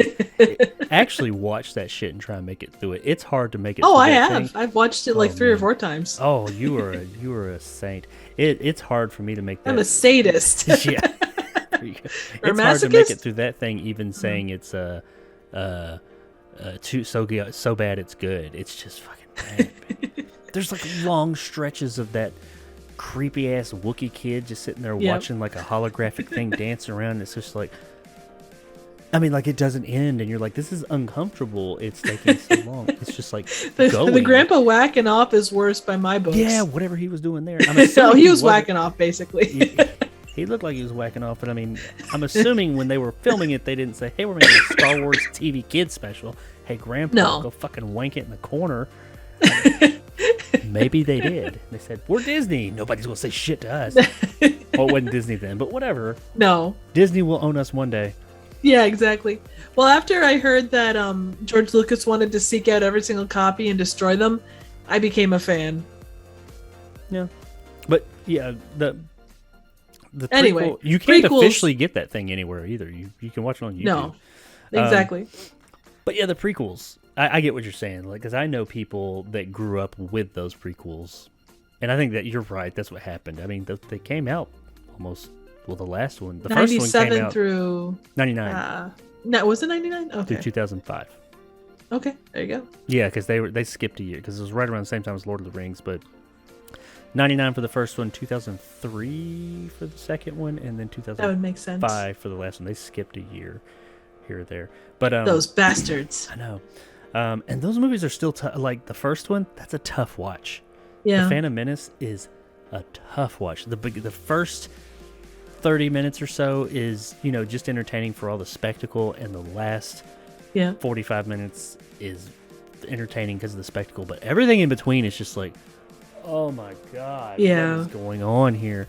And I think too, just the idea of like, especially when the new ones came out, like they look at George Lucas as savior, like, oh, things were so much better under Lucas because he was trying to do something different from the original, especially with Force Awakens. Yeah. Oh, he didn't try to just repeat what he had done previously. He was trying to add intrigue and blah blah blah, and fuck this, that, and the other thing, and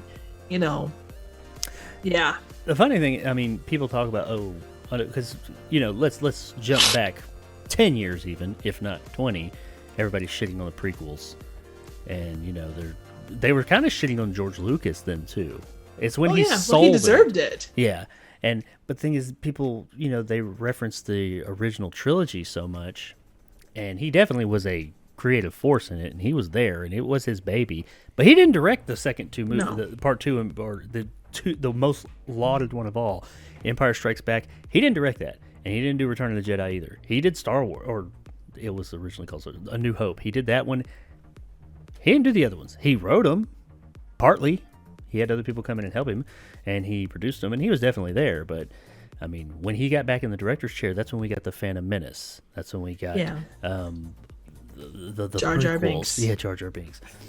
Which, surprisingly enough, I didn't hate him as much as everybody else in the world hates him. But yeah, he was not. He was. I mean, people like fucking hated that motherfucker. I know. I didn't love him. I felt bad for the actor. Like the guy that acted in it, I felt so bad for him. Like he just, that and the kid that played Anakin too. I mean, he got such shit. It's like you got an 8-year-old playing a role. Like he's supposed to be jubilant. He's supposed to be however old. Give the kid a goddamn break. No, he went on. Yeah, he got, both of them were like, so the guy who played Jar Jar Binks was like suicidal. Right. And everything, and I'm like, damn. They like really rode that. He was talked about like how he like came very close to committing suicide. He caught so much shit about it, and we're like, oh, that seems like a bit much, but think about it, man. Well, and look at what the hell's her name, Kelly Lee Tran. Look at the shit that she got dealing with. Playing. Yeah. I mean, it is if you moved the kid that played Anakin Skywalker and the guy that played Jar Jar Binks up to, modern era. I mean, and you apply what happened to Kelly Lee Tran. I think you would be on a similar level of hate and just outright just abuse for something that they had no control over. It's ridiculous. I don't even get what was really so bad about her character. Oh, it was that love interest and all the things that she did. Yeah. What was really? I mean, I know what people said was bad, but really, so what? There was nothing wrong with what she did. She was, a smaller character and a thing that went down, and people lost their shit for dumbass reasons. Yeah, that is one time that I will sit here and agree and say, no, you guys are taking it too far. If you didn't like the character, so what? It's not like she was so egregious though that she just ruined the movie. That movie had other issues. But don't be mad at her. She's doing a fucking job. Be mad at the person who wrote it and said, I'm going to add in a contrived love interest to come and save somebody with the, will of love or whatever it was happened at the end. But anyway, yeah, Waterworld. Total tangent.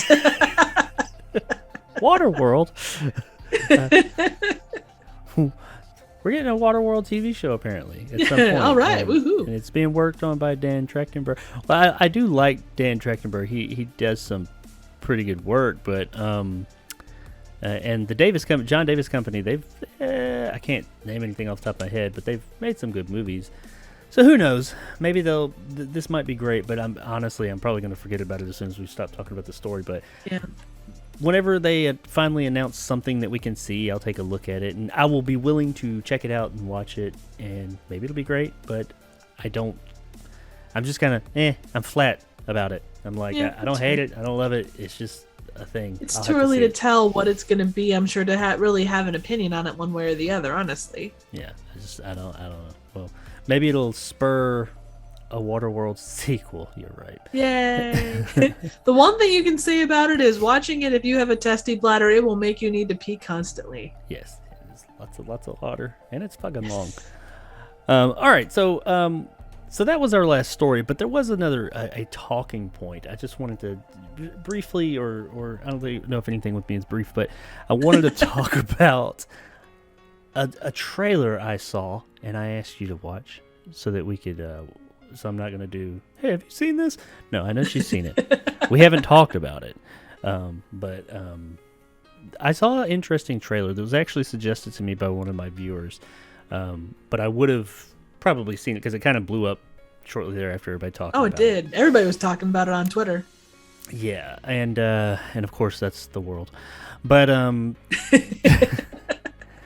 this is one of the weirdest trailers or weirdest looking movies. Maybe not the weirdest movie I've ever seen, but it is definitely a very interesting looking movie, and I'm not going to go with it. I've got the story here and all this, and I'm not going to really go much into all the stuff they have to say about it. I just kind of want to give my thoughts and hear yours, because it's fucking weird. And that is that is Lamb, the movie Lamb, starring Naomi Rapace.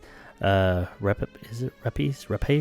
I don't know. Rapace, I think. Yeah. I'm not 100% sure. She's from Iceland or something. Fucked it up regardless. Yeah. She was the original girl with the dragon tattoo. Excellent actress. Yeah, she was really good in those too, by the way. And they actually did all three of the books in those movies. to varying degrees of quality, but none of them were bad. But anyway, this new movie, basically, for those of you that have not seen it, is, from what I can discern from the trailer, woman and a man. I think they're in Iceland. Yes. It's not in England. It's not in America or English-speaking country, but they're in Iceland. Subtitles. Yeah, but I don't think there's going to be a lot of talking in this movie either. But it's going to be more animal sounds than anything else if we go by the title of the movie. This is an A24 movie too, by the way, if that says anything. But they apparently, I'm guessing they lost their child.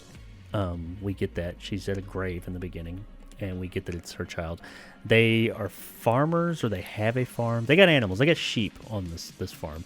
But it shows them assisting in a birth of a sheep or lamb. And something, I'm not 100% sure, something happens during this birth, and this baby sheep, this lamb, comes out, and we see them looking at it. There's something odd, peculiar about it. I don't know. I don't know if it's something peculiar about it, or if something just snaps with her. She ultimately, apparently, takes this thing on as her own child, it seems. That's what it comes off as. Like, they've got it wrapped up, and they've got it, like, in the house. They're feeding it at one point. They pull out a crib. You never see it, though. You only see the head. You never see, like, the body until later in the trailer. And that's the weird part, because I got that, and I was like, okay, this isn't, I mean, it's weird, but we're not in, like, surreal territory. This lady, she had a traumatic experience. This baby came along. I don't know if maybe the mother died or not. I'm not the mother sheep, but whatever. And she's I don't just think taking so, because it shows up later in the thing, I think. Well, yeah. At least some version of it. There's some sheep that are just like, man, give us our fucking kid back. But she's walking around with this thing and treating it like her child. And there's even a part where someone says something along the lines of, that's not your baby, or it's not a human, or it's not your it's specifically, it's not your baby. Yeah, and she's treating it, though, or at least she is, and I think the husband's just kind of going with it. It's like grief, I guess that's how she's working through the thing, but they take it real far, like Triv said, they got like a crib and all this, and she, at one point, apparently they start dressing it up, and this is where about a little more than halfway through the trailer is when things get really weird, and you start seeing this imagery of, like, them or walking with what appears to be a child dressed up, but it's got a fucking lamb's head. Yep. And even, like, little hooves for hands and stuff, and they're walking around with it. Things get really creepy, really kind of sinister. There's a lot of music definitely changes. Yeah, there's sheep that show up, and they're like, meh, and they're like, we're gonna fucking kill you, and like, shit gets really out there and weird. I was very intrigued by this. I mean, granted, I like A24, but the last A24 movie I saw this past weekend, The Green Knight, we've already talked about that enough. Hopefully this isn't that. This looked batshit insane. Not even batshit. It just looks like really fucking out there and weird. I want to see this cerebral, just to know what the fuck is going on here. What did you take from this, whatever it was? It kind of felt like an independent film. Like it had tones of like The Witch and Midsummer to me, as far as the tone. Which regard you're talking about a semi-Scandinavian country, so there is a little bit of that. But yeah, what I got was, like you say, lady was grieving the loss of a kid, or maybe couldn't have one, but the grave, obviously they had a kid and lost it. Sheep has baby for some reason, or maybe some weird kind of a wish upon something, and they got a kid, but it came out, instead of a goat kid, it came out as a goat/human kid thing, like a monkey's paw kind of thing. Yeah, like, wish exactly. For something, be careful what you wish for. You're gonna get a goat baby. That's kind of what I got from it. So then, it's an adorable baby. It's a gift from, it's a thing we've been waiting for, blah, blah, blah. It's a gift from and then, Satan. Yeah, exactly. And then, the kid turns into like, the kid, pulls an omen, and then, decides to take everything down. And then the sheep are on the kid's side, and, they go out and take out, everybody that, changed things around and made the wish and all that kind of stuff. That's kind of like, it's obviously horror or something in that vein. But yeah, that's kind of what I pulled from it. Yeah, because there's And I'm definitely intrigued blood. by the presence because I think it could either be really awesome or really terrible. Yeah, it's definitely just kind of fucking out there. I don't really know if it's supernatural or if it's all like in her head or if like it just is one of those movies that I feel like I'm gonna walk out of and just love. And it's just the right amount of weird, or it's gonna be one that I'm gonna be like, what the fuck? That was the boringest thing in the world. That was too much. It was too much ambiguity, or I don't know. I kind of feel like I'm gonna like this movie. It seems like it's right up my alley. Thought that about the totally. Green Knight too, but I feel like it's there now. I mean, I will. They do have an official synopsis of it. I don't know if this really shines any light. It says a childless couple in rural Iceland make an alarming discovery one day in their sheep barn. They soon face the consequences of defying the will of nature in this dark and atmospheric folk tale. The striking debut from director Vladimir Johansson.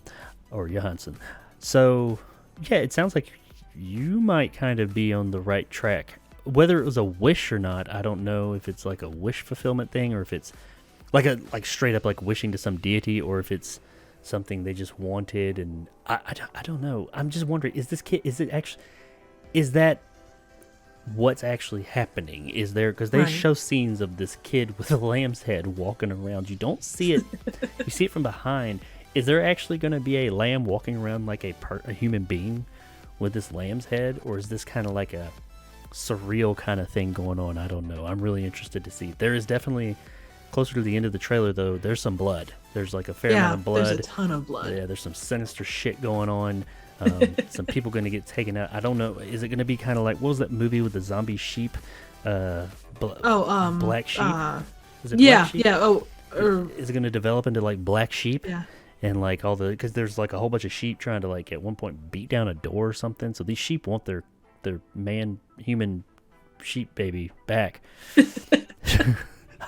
Then or they just wanted to be fed. They're like, hey, you know what? You've been paying too much attention to this damn kid. Give us our fucking food, you idiots. Yeah, I mean, I love that we're getting something fresh and new like this, but who the fuck comes up with this shit?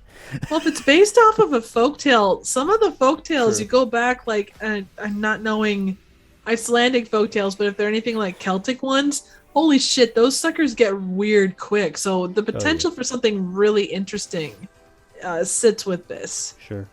Well, I'm interested to see it. I mean, I don't. It comes out. I don't have it in front of me, but it's already on my schedule. It's nice. like in the next.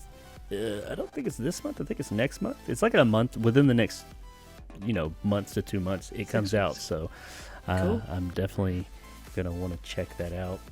And I will definitely want to check out your review. So make sure and get back here to check out Jacob's review. Yeah, hope everybody does.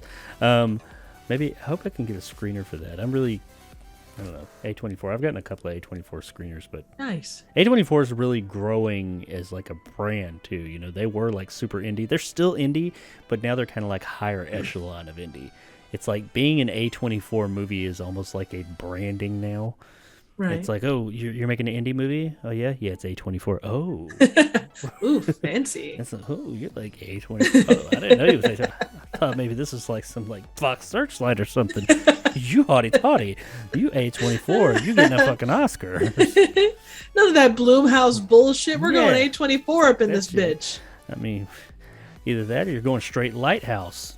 Yeah. I kind of look at that movie kind of like in that conversation would be like Robert Downey Jr.'s character in Tropic Thunder. You never go full Lighthouse. Oh, that, going back slightly, that is one of the comparisons that I saw to the Green Knight. They said that they didn't need that kind of movie at this moment in time, like sure, whether that be given what's going on in the world or what. But they were like, you know what? I thought I wanted it, but I didn't need to go full Lighthouse type movie. That's the weird thing, because I heard somebody mention Lighthouse, and I was like, yeah, the Lighthouse was out there. And here, I saw the Lighthouse. I never reviewed it. I did a not really a review. That year, what was that, 2000? I think it was 2019. Yeah. I did, at the beginning of the year, instead of doing like a best of the year, I just did a review, I think it was like a 3-minute review of every single movie that came out in like 1 to 2 words or less or something like that. Wow. And I just like flew through all these movies and would be like, okay, just whatever. And when I got to The Lighthouse, because I never did an actual review, because the reason I didn't do a review is because I didn't know what to say about that fucking movie. I remember sitting there, I sat down to shoot a review for it, and I was just like, I don't know if I like this movie or not. It took me a long time to decide whether I liked the movie or not. And even now, I'm like, I guess I kind of liked it. But it's just so odd. So fucking odd. Willem Dafoe made that movie. Willem Dafoe and Robert Pattinson made that movie worth seeing. I loved them in it and just how wackadoodle they fucking were in it. And that movie was so fucking out there. See, that's what I'm talking about. The Green Knight never quite goes there. It has some out there kind of really weird shit in it for sure, but The Lighthouse, yes, it's all over the place too, but when it goes out there, which it does quite a bit, it goes so fucking far out. It goes full so dick. Yes, it's just full on dick batshit crazy. It does it so much that you're like, I am entertained by. I don't even know what these fuckers are talking about. He's talking about lobsters and all kinds of shit, but I'm thoroughly entertained by this. Afterwards, I don't know what the fuck happened. I don't know what the fuck is going on here, but we've got like Cthulhu up here and he's fucking somebody on the, I don't know, just crazy. It's so out there that you can't help just be like, wow, what is this?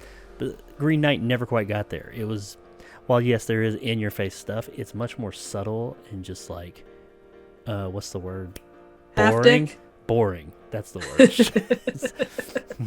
That was my problem with the versus something like The Lighthouse. The Lighthouse was so in your face, batshit fucking insane that and with Willem Dafoe and Robert Pattinson going all in, like over the top, ridiculous in.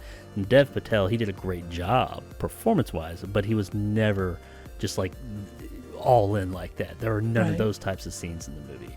It's all just very like somber and thought-provoking and thoughtful. And I'm like, it's great, but I can't hear your fucking thoughts. So you're just some guy walking around who randomly shouts at giants for no reason. There's a scene, I don't even know if this is a spoiler because it's partially in the trailer. I'll keep it vague. There's a part where he sees something that looks neat, and it's something like, okay, what's this going to mean? This is going to mean something. And his character's approached by these beings. And he just he essentially yells at them, and then his little fox friend growls and yells at him, and then they go away. And it's really, the whole thing is set up like climactic. Its whole thing is set up like something. Oh, this is something. This is something. It wasn't fucking shit. It was nothing. It was just there, and I'm like, what the fuck, man? Nothing is happening here. But yeah, anyway, A24, yes. Lamb. If you guys haven't heard or seen of it, look it up. You can find the trailer on YouTube. It's trippy as hell. Yeah, it's an odd one, but I'm really interested to see what the fuck this movie's about. And I do like Naomi Rapace. I think she does a really good job in pretty much everything she's in. I mean, I can't think of anything she was even Prometheus. People got thoughts on that movie, but I thought she was good in that too. Oh yeah, but she was great. The movie itself was Yeah. You know, you have the classic Prometheus school of running away from things, but yeah, her performances were great. Just run left. Exactly. Or right. Move slightly to the side. Yeah. I mean, speaking of Prometheus, she birthed something weird in that. I guess she didn't birth anything here, but she birthed that fucking squid monster that came out of her too. That's another movie that got really fucking weird. Yes, it did. Some weird ass shit. But anyway, yeah, I just wanted to talk about. I just saw that and I was like, I got to talk about that with somebody. And you're glad to be here to talk about it. But all right, so we are going a little bit long. I was thinking about considering talking about He-Man, and anybody who really, if you're listening and or watching this podcast, you probably know what I'm talking about. I don't think we got time to dig into that one because that's a Yeah, I don't want to. That's an hour thing in itself. Yeah, we'll see if next week, if it's still going on, I'll jump into that one then. But which I'm sure it still will be going on. But I'm sure. I don't want to end the show on that note because I don't know how. That's not a very positive note. But anyway, that is the news for this week, ladies and jelly spoons. We're not quite done, but for as far as news goes, that's the bulk of the show. Thanks to Triv for coming and talking with me with some of the stuff, and I know that I talk a lot, so sometimes getting you to shut the fuck up and let somebody else talk can be a challenge. But you did fine, no worries. Well, I know you did fine. You did great. Thanks. Sometimes you just got to get in there and be like, hey. Shut your face, you damn asshole. Shut the fuck up.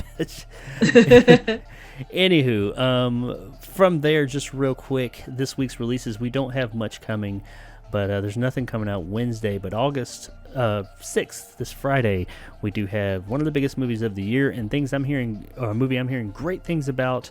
I did have an opportunity. I was invited to go see this movie early. Couldn't go, though, because of where it was located. It was a bit further out than I was willing to travel, and that would be The Suicide Squad. James Gunn, The Suicide Squad. I'm hearing great things about it. Looks pretty cool. I'm interested in seeing it. Definitely looks better than the one we got in 2016. That doesn't take much. Yeah, true that. And then another movie that I will also be reviewing that seems very interesting, talking about all these weird out there movies we're getting, called John and the Hole. And I'm not going to explain what that is. You just take that title as you will, ladies and gentlemen, and decide whether you want to watch my review about John and the Hole.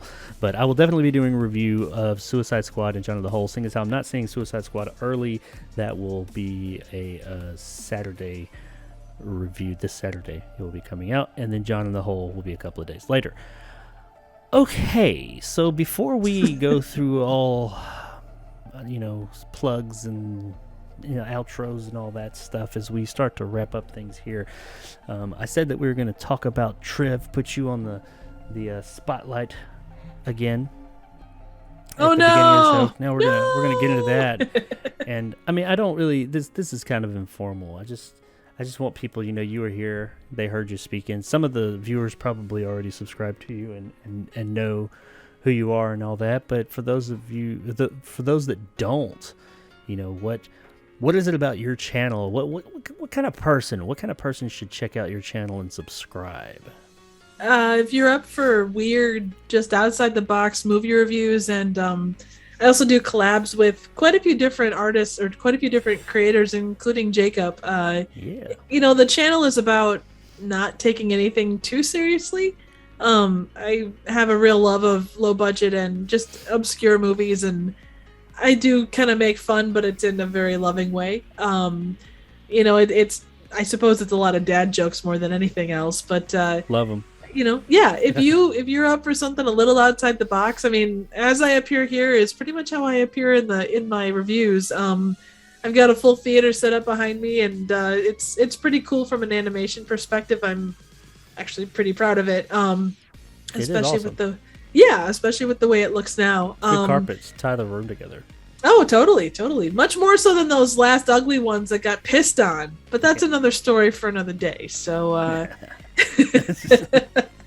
check out Garbage Pail Kids, my Garbage Pail Kids collab, if you want to find out what Jacob did to my carpets. I was drinking and my bladder's not what it used to be, okay?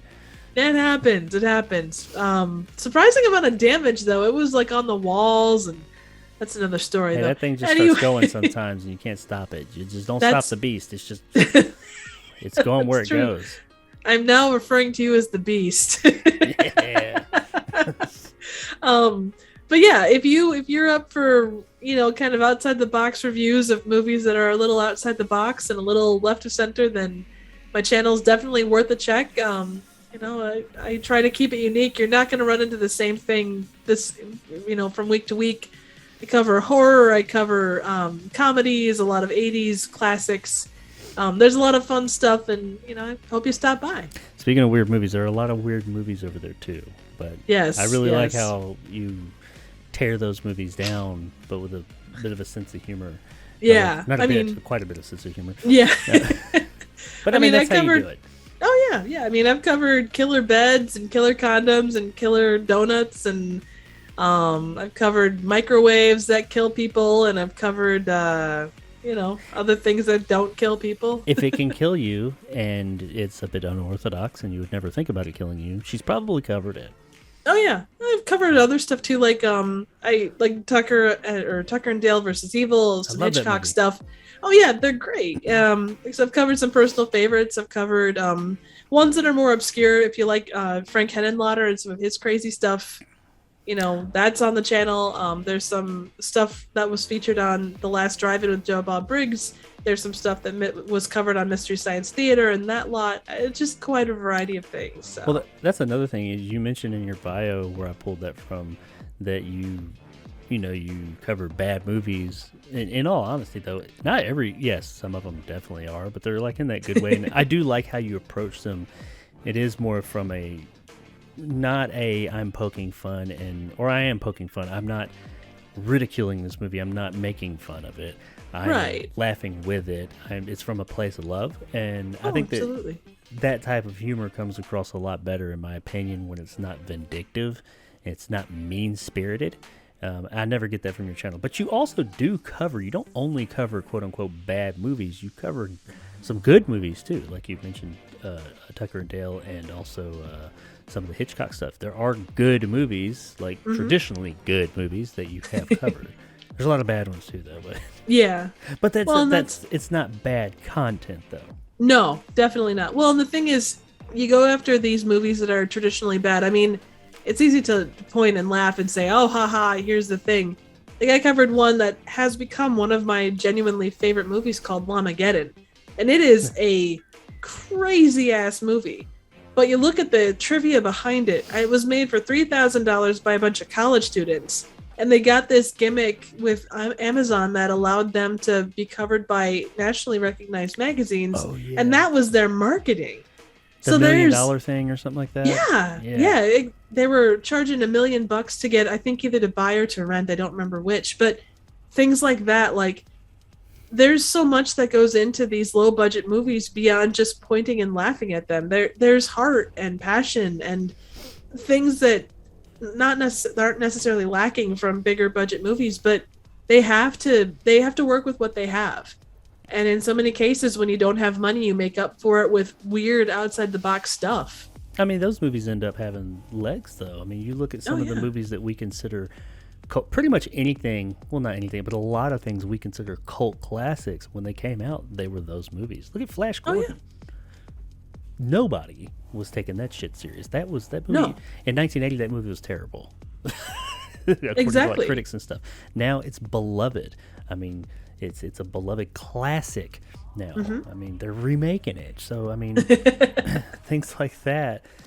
Some of these you never know which one of these movies you're reviewing could 10, 20 years from now be that classic movie that somebody's talking about remaking. Look at the fucking Room. That one in itself is just the story behind it is, if not more interesting, just as interesting as the story itself. And it got an Oscar award-winning movie. Oh yeah, definitely. And I mean, they run the gambit of you could even look at ones that are considered bombs, like Citizen Kane. When it first came out, was an absolute bomb. Like everybody hated it. Now it's considered one of the greatest movies of all times. You can dispute that, no doubt. But the fact it still has, but the fact that it still has those legs of, it started this way and it had all these really unique things about it, and they weren't really recognized the way that they should have been until so much later. Well, when it comes to Citizen Kane, I'm glad you. Well, I don't know if I'm glad you brought it up or not, but. Because, the Citizen Kane is the one that everybody always goes, that's why we say, it's the Citizen Kane of this. It has long been said to be the greatest movie ever made. I'm just going to put it out there, in my opinion. It is my opinion. Everyone is do their own opinion. If people love it, good on you. I do feel like there is a bit of a... there bias? Are people... Well, not even a bias. It's just this... People are kind of... I don't want to say afraid. I feel like sometimes people say Citizen Kane is so great because that's what you're supposed to say. Because if you say anything against Citizen Kane in a negative light, a lot of the times people will say, "Oh, you're uncultured," or you don't know anything about film. Who does? I mean, a Neanderthal, you don't know film. But really, I look at that movie and I've watched it a couple of times. I swore it off. I'm just not going to watch it anymore. But that's fair. It's not terrible or anything like that. It is very much why I think that movie is so great is it was absolutely, from a technical perspective, oh yeah, far ahead of its time. It did things technically with camera movement and even the acting to a degree. Some of the performances that we do now. Because if you look back at movies from 20s, 30s, 40s, just any decade, they always have their own style. They're acted differently. Now we are much more typically about being more realistic and grounded within maybe not necessarily the story, but the performances and the filmmaking and things like that. That movie, its camera movements were unheard of back then, and I do applaud it for that. I think it was a trendsetter in that way. It was a trend that actually didn't catch on for decades after that, by the way. But I think that it absolutely was fantastic for that. But when it just comes to the actual narrative, the story itself of Citizen Kane, it just never did it for me. I was just kind of like, I hesitate to call a movie the greatest movie ever made, or even put it in the top tier of the greatest best movies ever made, when it has it's kind of, I hate to keep going back to it, but The Green Knight, technically a marvel. I think I said it in my review, the movie is gorgeous, it sounds fantastic, it looks fantastic, it is acted, it's performed wonderfully, but it's boring as fuck. And you are entertainment, and if you're not entertaining, you're failing at your job, in my opinion. And that's why I still say that Deep Blue Sea is one of the best movies out there. Not the best movie ever made, but it is ridiculously entertaining. It is ridiculous overall. And it is stupid, it's dumb fun, but it's fun. And I think people lose track of that. They lose sight of that, rather, a lot of the times when coming to movies, that you can have all the points you want to make in the world, you can have deeper meaning, you can have all that. At the end of the day, you are a form of entertainment, and you need to be entertaining. If you're not being entertaining, you're doing something wrong. Oh yeah, absolutely. That's how I feel about Citizen Kane.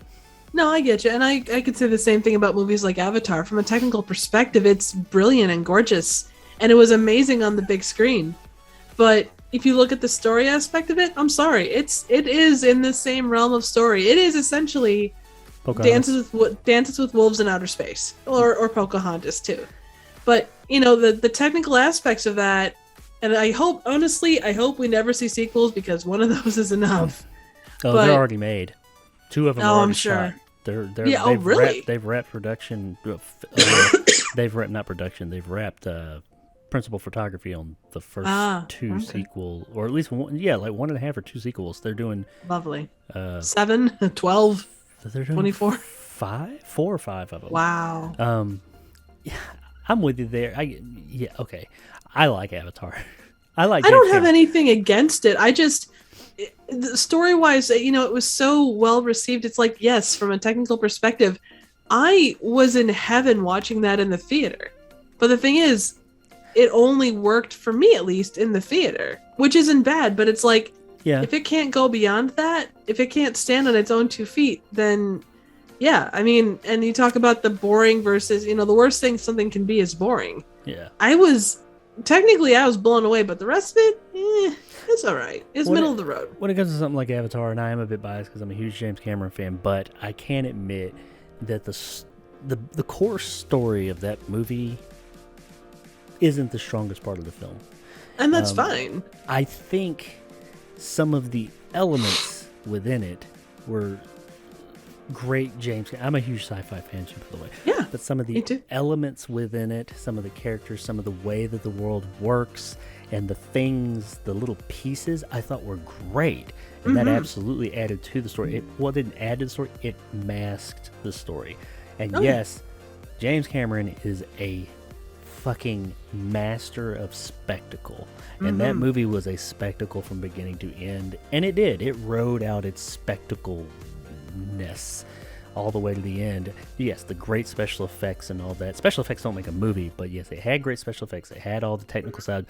But just the way that he presents moments in his films they're not always art in the traditional sense, but they are entertaining and spectacle. I mean, that whole ending sequence with the blowing up the tree and the things flying around, it was very rousing. Was it really needed? No, but it was really fucking entertaining. But right. It looked good. Yeah, it looks fantastic, and I can agree. Sure, the story was it was the weakest element of it all. I didn't hate it. I enjoyed the story for what it was. If it was just that story, though, I will say that I wouldn't have liked the movie as much. But you take all the other, and not just the special effects, but like I said, all the individual elements within the movie that were added. Just he's great at world building. He built a great Massively world. So. The story he was telling in the world just didn't hate it, but it wasn't as entertaining. It didn't live up to everything else in the film. Right. But everything else in the film did kind of help it across the finish line. I'm hoping with this next one, maybe he apparently has a long story to tell because he's got all these lined up. Clearly. Maybe he has a deeper story to tell.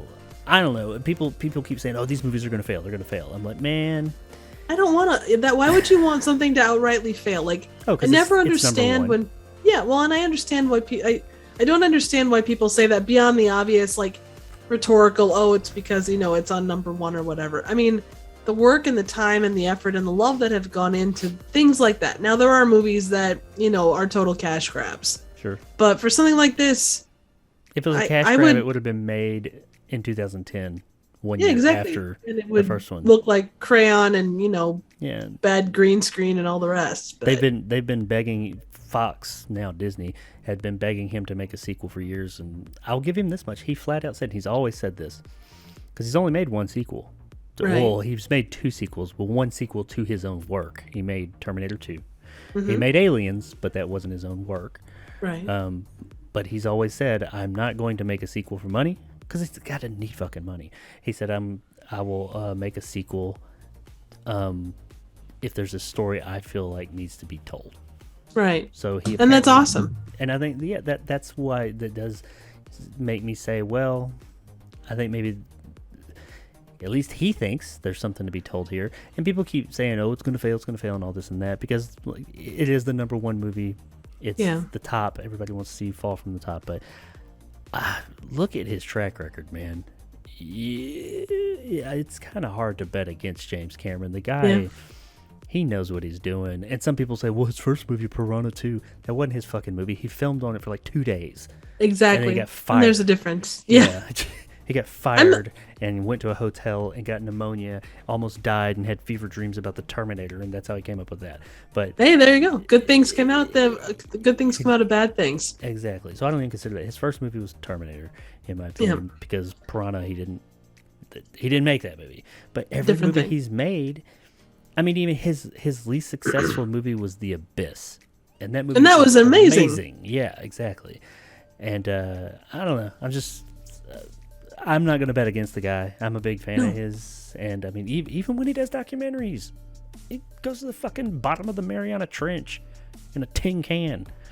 In real life, I think he's gone like deeper than any other human being ever, or something like that. What the fuck? And the guy wants to do something, he does it. So I don't even know how we got on Avatar. I brought it up. But yeah, one more thing on James Cameron. I'm surprised he never did a sequel to Titanic. It could have been something big.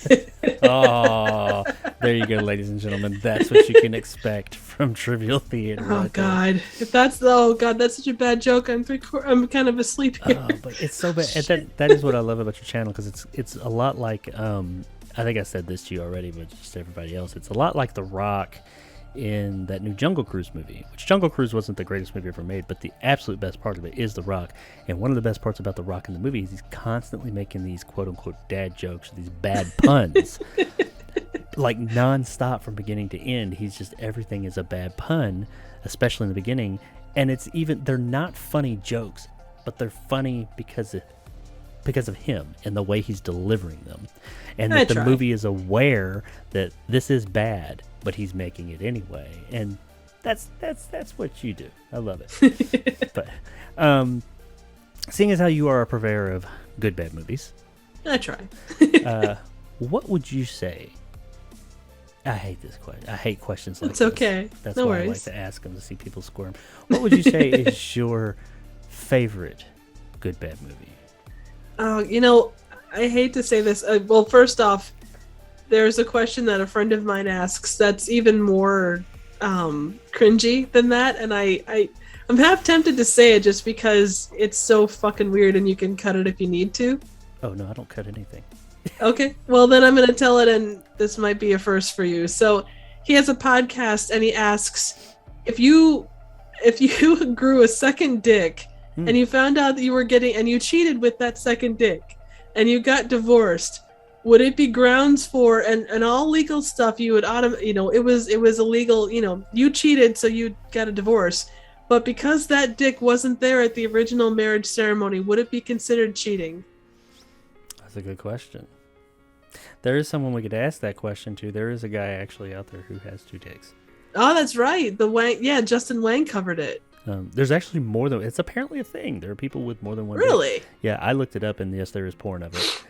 So the internet's rules are not in full effect. And yes, I did watch it because I had to see that. Oh God! I was not for like a getting your rocks off thing, but I gotta see this. Oh yeah, well it's like a car crash. You saw it, and he even has names for them, like the little one and the big one. Oh God! Because I guess one's a bit more than the other. Right. I mean, but you got some that have them like go on top of each other, one on top of the other, side by side. Some, it's at least they're symmetrical. But yeah. He was born with those, so I guess it doesn't totally stand true. But that's an interesting question, because they say that anything that you gain during marriage is both of yours. So a more interesting question would be, would she have rights, since you magically grew this dick overnight while you were married, would she have rights to request that dick and take it with her? Or at least half of it. Oh God. At least half She's of it. going to Lorraine and Bob at him, isn't she? Yeah, I mean, maybe she liked it that much. They have those mold kits you can make them. That's true. That's very true. Oh God. I'm not saying I own them. You sure about that? Anyway, next question. Right. So, favorite good bad movie. So there's actually a couple I could go with to completely change the subject. Fave good bad. I mentioned Lamageddon just because it's a crazy fun movie, and it's just the trivia behind it just blows my mind so much, and it is genuinely a fun watch. It's so weird and stupid. It's great. The Banana Splits movie, which Dan Jensen and the Movie Oracle will definitely look at me and go, they fucking hate that movie. Oh, they absolutely, with a bloody passion, hate that movie. Yeah. But the kills in that movie are so much fun. Everything except for the blowtorch kill. That looked ass. Yeah, oh yeah, that looked terrible. But like the guy with the sucker, like gigantic sucker gets tossed down this guy's throat, and the prosthetics are just incredible. There's a guy in a magic, sawing a lady in half thing. Mm-hmm. Dude gets sawed in half, and the guts just go everywhere. There's one where, a key gets put into a guy's spine, and you see his spine break apart. Like, there's just a lot of really great kills. Like, it's a classy, awesome movie. I remember when I reviewed that movie, I said that the movie's lacking in some places, but when it comes to the effects and the practical and just the fun when it comes to the kills, that is definitely the best part. Oh yeah, it's really fun there, and I felt like there was a really fun, good movie in here. And not that I hated it, but it wasn't awesome, but it wasn't terrible. It had some issues, but man, that stuff was definitely the highlight. The sucker. I think I mentioned that one in particular in my review of shoving that sucker down the guy's throat. That looked really fucking good. I was not expecting, besides that blowtorch kill that was just like CGI fire on somebody's head. That just I was like, what the fuck? But everything else in it, all the other kills are just really fun and kind of over the top and kind of cool. Oh yeah, and it honestly, watching Willy's Wonderland, which in itself was a good movie, but I was expecting that level of kill, and to not have it, I was frankly I enjoyed the movie, but I was disappointed by the kill ratio or the kill levels, because they felt pedestrian compared to Banana Splits. They weren't very creative. That movie was not No. very creative. It was creative in a lot of ways, but it wasn't really creative in its kills. It was more just stabby. Exactly. It was very basic in that respect. So, like, Nick Cage brought it, but everybody else was kind of lacking a little bit. So, yeah. Well, that's your favorite good, bad one, or two, or whatever. 5. Now, here's the question. Probably my all-time hated question that, as a movie reviewer, that I get, but I'm going to ask it anyway because that's what we do. What is your just favorite overall movie? If I went with number one, the only number one. Oh shit, that's damn near impossible. God, there's so many. Like, top of my head, the one that I watch, regardless of how I feel, is Blues Brothers. Like, everything about that is just fan-fucking-tastic. Like, it's a love letter to Chicago. It's just a funny ass movie. It's random as hell. It's got a little bit of cult to it. I don't know, like that's my go-to, but like you could throw pretty much anything by Hitchcock in there. You could throw in Stardust, Knives Out, Train to Busan. Train to Busan, so good. Train to Busan, so good. Oh, amazing. So much better. I saw that late. It was so much better than I ever expected. Oh yeah, the sequel's not all that great, but the original is fantastic. There's a Japanese one called House, which is just, it's a fucking acid trip, and it's great. You did a review of that movie. I did review that movie, and it was. Talk about that movie. It's fucking weird. Oh my god, I haven't seen it, but it looked really weird. It is beyond crazy. And then Event Horizon 2 is just. Oh yes. Oh my god, it's like, oh my god. Please get that director's cut that we'll never get. I know, right? Shit. I want that so bad. That is like the holy grail of the quote unquote horror community, and we're never gonna get it. I mean, Paul W.S. Anderson pretty much confirmed that that footage is gone. It's gone. But it's like an NC-17 Mrs. Doubtfire. Someone mentioned it, but it probably doesn't actually exist. Yeah. Oh, I did a story on that too. Yeah. Nice. That was apparently from all the extra takes that Robin Williams did, and he got really raunchy. So that'd be interesting to see.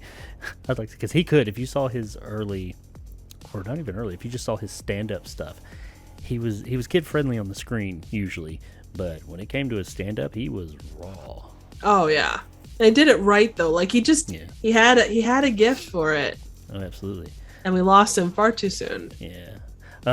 Speaking of Blues Brothers, I just saw something about them today, and it brought to mind, you love Blues Brothers. How about Blues Brothers 2000? Oh, God. Fuck me sideways. It was so bad. Oh, I appreciate what they were trying to do. And, yeah, God, that voodoo, that you do so well. It had moments of okay. And I appreciate the fact that they tried to do something to honor Belushi's memory. Put that on the box, ladies and gentlemen. It has moments of okay. It's the best I can do. It's probably the best. I'm generally a positive person, but that's like, the music was not terrible. They had some good stuff in there, but they tried to shove too much in. They tried to roll with nostalgia too much. It's kind of like Birdemic 2. It took what was really good, but they didn't remember the why it was good. Yeah. Like, they have they were trying to emulate what was good. Yeah. Do something good themselves. Right. Like, they had the thing with what the hell's her name? Franklin. I blocked that movie out. I don't know. Oh God, she's a famous singer. Aretha Franklin and the saxophone guy. Oh yeah. And they had that whole, like, they kind of rejiggered that, and it's just like, you lost, you didn't get what was good about the original. That you fucked it up. It's. Oh yeah, they did. They totally did, and I was so disappointed. I was so sad because it could have been cool. It could have been something that really relived those great moments. But I think, like Ghostbusters, like so many of those movies, it was lightning in a bottle. It was a time and place thing. Had it been anywhere else, it would not have worked. Oh yeah. And Blues Brothers 2000 was a complete and utter shit show that I don't think I'd ever want to review on my channel because it makes me sad. Oh yeah, that's just a bad movie. But oh god, yeah, without doubt. There's a lot of those. The reason that came up today while I was listening to other people's content was apparently, I don't know how actively they're pursuing this, but Dan Aykroyd is the one who is pursuing it, and some other people, but I just kind of heard it in passing as I was listening to something in the background. They are trying to do another Blues Brothers movie. Oh, God. But it will be the Blues Sisters.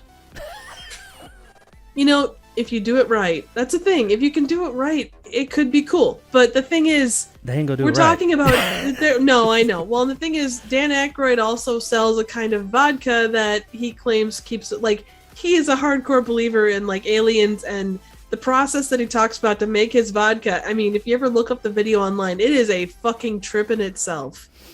Yeah, he is like a big alien advocate. I'm surprised he's not a Scientologist. Massive. He might be. I don't know, but I don't think so. But his beliefs are—they're definitely outside the box. And if you ever need just a funny ass moment, go check out his video on the production of his vodka, because it's a thing. It's definitely a thing. So we'll definitely check that out. Not saying that aliens don't exist. I mean, I'm not one to say that we're the center of the universe, but I think he takes it to a new level. He does. I mean, it gets a little... There's a weird holistic / alien thing that goes on, and it's... Aliens would even look at it and go, okay, dude, pull it back just a little bit. You're going a little over the top. So, was your focus... Well, we did talk about how, like, you don't... The majority of your content is the quote-unquote good, bad movies. That's not your only content, but seeing as how it is the vast majority, it's kind of what you're known for. Yeah. Was that always the intent, or did you just kind of fall into that? Did it just kind of resonate, and that's why you went with it, or how'd you end up there? The good, bad content was from the start my plan of attack. Over time, I've kind of stepped a little bit back from the trivia side of things, so I still seek it out. I still put it in my stuff, but with the movies I review, trivia is not always the easiest to come by or to be able to confirm. Yeah. Because, I mean, you go under some of the movies I've reviewed and IMDb or Wikipedia, and not to say that they're the greatest of sources, but sometimes they are your only source. Sure.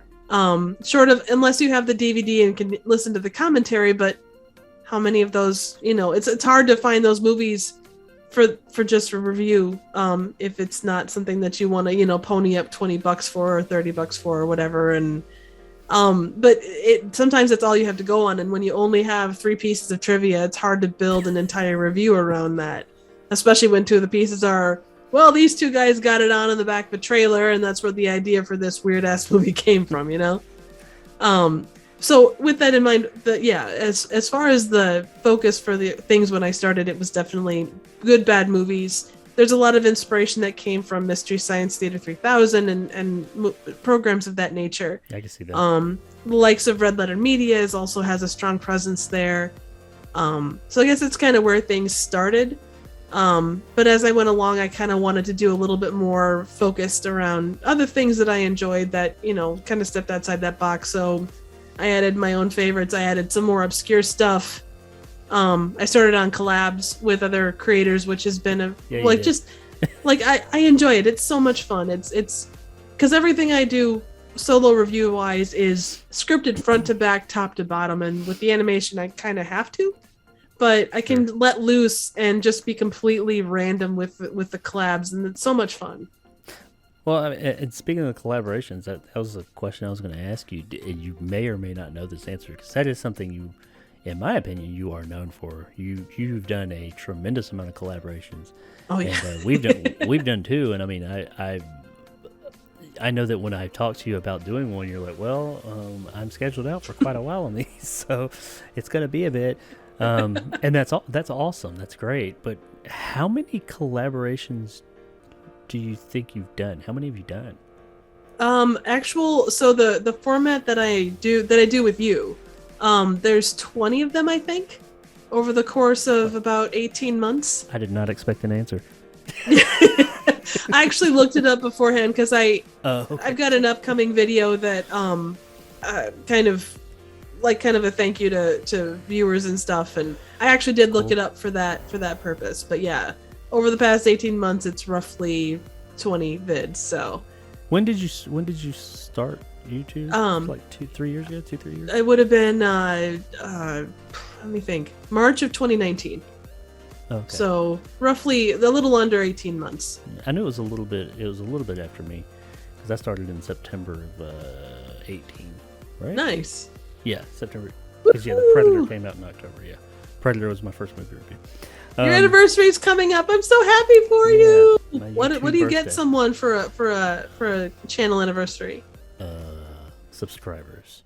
If I can send them your way, you know full well I will. Absolutely, I'll take them. Yay! Well, yeah, that's I was gonna ask what's next for the channel, but you've kind of covered a lot of that. But I do know something that's next. I'm not sure. You could probably elaborate if it's for your channel or for another channel, but it's definitely next for you. I hear that you are about to embark on your own, or at least a collaborative podcast coming soon. What can you tell us about that? Well, we're covering a classic show that everyone should watch at some point in their lives because it is Amazing. a staple of American culture, and just like if you've ever seen, even if you don't know the series, you've seen references in something. Whether you watch whatever it is, you've seen references to it. Nick from Movie Emporium and I are doing a podcast on the original Twilight Zone, which ran from, I believe it was 59 until 64, and it's called The Fifth Dimension. And I'm not exactly sure when the first episode is going to drop, but I'm super excited for it. I think it's going to be a lot of fun. We're going to be breaking down every episode, which there's a lot of episodes, so that should be a pretty fun time. So I'm super stoked about it. I think it's going to be just a fun outside the box thing, because I don't cover TV, and I would never cover the movie because it's kind of outside my realm of interest. But the show was just so groundbreaking, and it broke barriers on so many levels. And speaking of the movie, did you not like the movie? It was okay. It just, I don't know. The trivia behind it is fascinating, like the behind the scenes. Yeah, especially like the one everybody knows about, like the helicopter and the kids and everything. Yeah, exactly. But the movie is okay. Yeah, it has its issues, but it's got some really cool parts to it too. Like the redo of the William Shatner one, the man on the I can't remember what it's called. The man on the plane. Terror at 37,000 feet. That one I thought was really well done with John Lithgow, and also the last story, which I don't think this one was taken. I think the Terror at 20,000 feet or whatever it is was the only one that was actually taken from the show that I remember. No, I take that back, because the one about we were talking about with the guy and the children unfortunately passed away during the making of it. That one was based, if I remember correctly, at least loosely based on the show. It's been a while since I've seen all the shows, or all the episodes, but the last one with the kid who, I guess, everything he wishes comes true. Yeah, it was a kid in the corn, or the wishes everything into the cornfield. Yeah, that one was visually, if nothing else, was awesome. I love that one. And that was one of the creepiest fucking ones. That whole house really freaked me out as a kid. But I like the movie. I mean, it's been a while since I saw. I have nostalgia for the movie, I should say. No, I get you. And it was excellent. I guess it's one of those things when you see something brought like Monty Python, when they did Flying Circus, it was done on a smaller screen, and that's like your first viewing of it, and then they pull some of those same jokes in Meaning of Life. And it's not to say that they weren't good, but it's just, you saw it done, and to see it done again, it's like, I've seen this done. The original, your initial look at it. So the movie itself, there was nothing wrong with it. It was good in its own right, but it just, I don't know. Sure. Nothing can top the 60s series, and it was very Spielberg, because Steven Spielberg produced it, and I think he directed one of them. I can't remember which one, but it was very Spielbergian. It didn't have so much a Twilight Zone feel. It had a very Spielberg feel. I will give it that. So it was different, for sure. Besides the name itself and a few of the stories it shared, I get that it's not 100% faithful to the actual Twilight Zone in that respect and tone. But I myself, I watched the Twilight Zone when I was a kid. It wasn't new. No. It wasn't for me either. Old. But I watched the Twilight Zone when I was a kid, and but it was kind of like off and on. But I remember, man, it's been some years now. I was an adult so it's been X amount of years ago, when Netflix was still doing discs, and I rented the over a period of time every one of it. I watched every single Twilight Zone back to back to back. So I have in fact seen them all, but it's been a while. But yeah, I love the Twilight Zone. It's one of those shows that, you know, I know some people are kind of weird about watching like black and white and old stuff, especially younger people. They're like, it's old. It's one of those shows that just transcends that barrier. It does. It totally does. So creative and good. Yes. That it defies all that. I don't know of anybody who can watch that show and not be just wrapped up totally in it. One of my favorites, and then I'll stop talking because, you know, I can't remember the name of it. It's a very simple one, and it's probably not one a lot of people say is their favorites, but one of my favorites is, it's an earlier episode, if I remember correctly, and it's this woman who she's in a cabin, and she comes across, if I remember correctly, kind of like a frontier time, and she's there by herself, and something is attacking her house, and she's in there, and she's just like, she's all by herself, and she's just like fighting this thing, and it's like trying to get in from all different places, and the whole time she's fighting it and yelling at it, and like at one point, like this robot, and the robot's kind of cheesy looking, suddenly this robot kind of alien thing comes in, and she beats the living shit out of it. I think she ends up going on her roof because there's something up there, and she finds a ship, like an alien is landed, and she like beats the fuck out of it, and you start hearing this radio broadcast coming out of people talking, going, oh, we're being attacked by a giant and all this and da-da-da-da-da-da-da, and you realize in that moment, this chick has not spoken one time in this whole thing. She's grunted and yelled and screamed, but she's by herself, so you don't really notice it because there's nobody to talk to.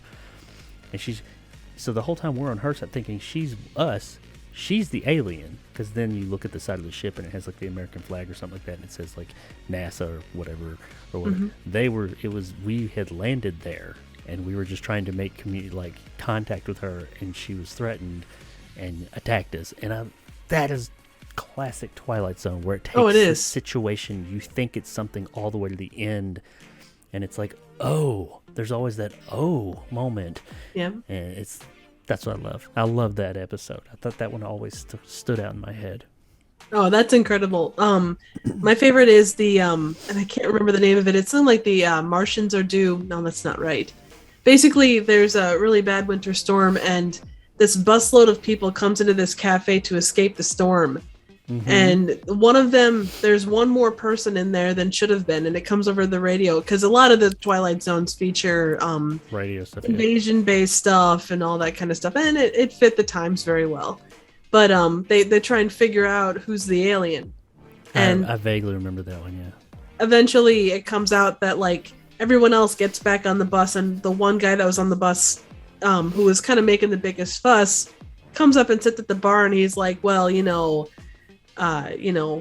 like, well, I know that you're the alien, da da da da da, and then the other guy's like, well, no, you're the alien too, and it turns out that they're both from other planets. And the effects to make them, like, the one guy has a third arm, and the other guy has an eye hidden underneath a food worker hat thing, and there's a jaunty worker hat thing, but it's still the same thing. But I mean, the eye effect is kind of goofy, but like the overall effect of it, I don't know. It's cheeky and it's kind of fun, and well, that's the show always transcended those back, because it was the 60s. The effects were not up to par of what we're used to now, but it 60s Batman, baby. yeah, which surprisingly better than you would think. You remember? Oh yeah. But the effects were. It didn't need the effects. No. The stories were so good. Rod Sterling's stories were so good that. It just, the effect, you look past the goofy effects. It's like, it's the Dawn of the Dead effect. I mean, if you look at Dawn of the Dead, the original Dawn of the Dead, it's so good. But man, that blood just looks like red paint that they're flipping all over the place. The effects in that movie. Syrup. The effects in that movie aren't that great, but it's got such an interesting, good, well thought out story that you look past that. You're cool with it. You're like, I get it. Absolutely. It's a product of the time. I can look past that and still enjoy this just as much as if they made it now. And I enjoy that one better. I mean, I like the Zack Snyder one that was made years later, but I enjoy the original better than the one that looks far superior technically. But it just it had a better story. That's Twilight Zone. I'll ramble. No, absolutely, but that is the heart of what it is, and I don't think the '80s version and I haven't seen the modern or the Jordan Peele one from 2019, but at least with the '80s one, it took all the stuff and there were some okay episodes, but it never quite reached what the '60s one could do. I saw some of that back in the '80s, but I haven't gone back and watched it. I remember the 1980s one being okay. I mean, Tales from the Crypt did it better. Oh yes, I love Tales from the Crypt and the Crypt Keeper. I love that show. Right. Well, agreed. I know we're running pretty late now, pretty low on time, but I guess I'll do one more question before we get out of here for you. This is one I like. I kind of like this question. What is one video or topic or thing or movie, even whatever it is, that you would love, just like, I'd love to do a video of that, I'd love to do some content on that, but you never will, and why? Like, I mean, I know, like, before you let me, I guess to like tell you where I'm coming from. For me, it's probably Lord of the Rings. Fair. Because Lord of the Rings That's fair. I would consider that my. If you said right now you have to answer me what's your favorite movie ever made, Lord of the Rings. All three of them, one big ass movie. One big ass movie. That's my number 1. 9 hours. Yeah. If you're watching the extended cut, it's 13. But oh my god. But you know, as a Lord of the Rings, that's my go-to answer, and it's definitely up there. There's some contenders, but that's the one. But anyway, my point is I don't know if I've considered doing that video, but I don't know if I'll ever do a Lord of the Rings dedicated review, because I don't feel like I could convey how I feel about that series and how it has affected me prior to this, just that whole thing, the Tolkien universe. How I don't think I could do it justice, so I never will. I mean, that's my reason. That doesn't have to be yours. I'm just wondering. That's where I'm coming from with that question, is like, what's your thing, for better or worse, for good or bad, what that you just would like to, but you're not going to, and why? So mine is kind of on the opposite end of the spectrum. So I have been a Mystery Science Theater fan for a long time. So actually, there's a couple that I would never do, for a variety of reasons. And one of them is, and I'll give you both of these because they're both kind of relevant, I guess. One is this. It is the absolute one of the most popular Mystery Science Theater 3000 episodes, but it is also far and away one of the worst movies ever made. Like, the stuff behind it is fascinating.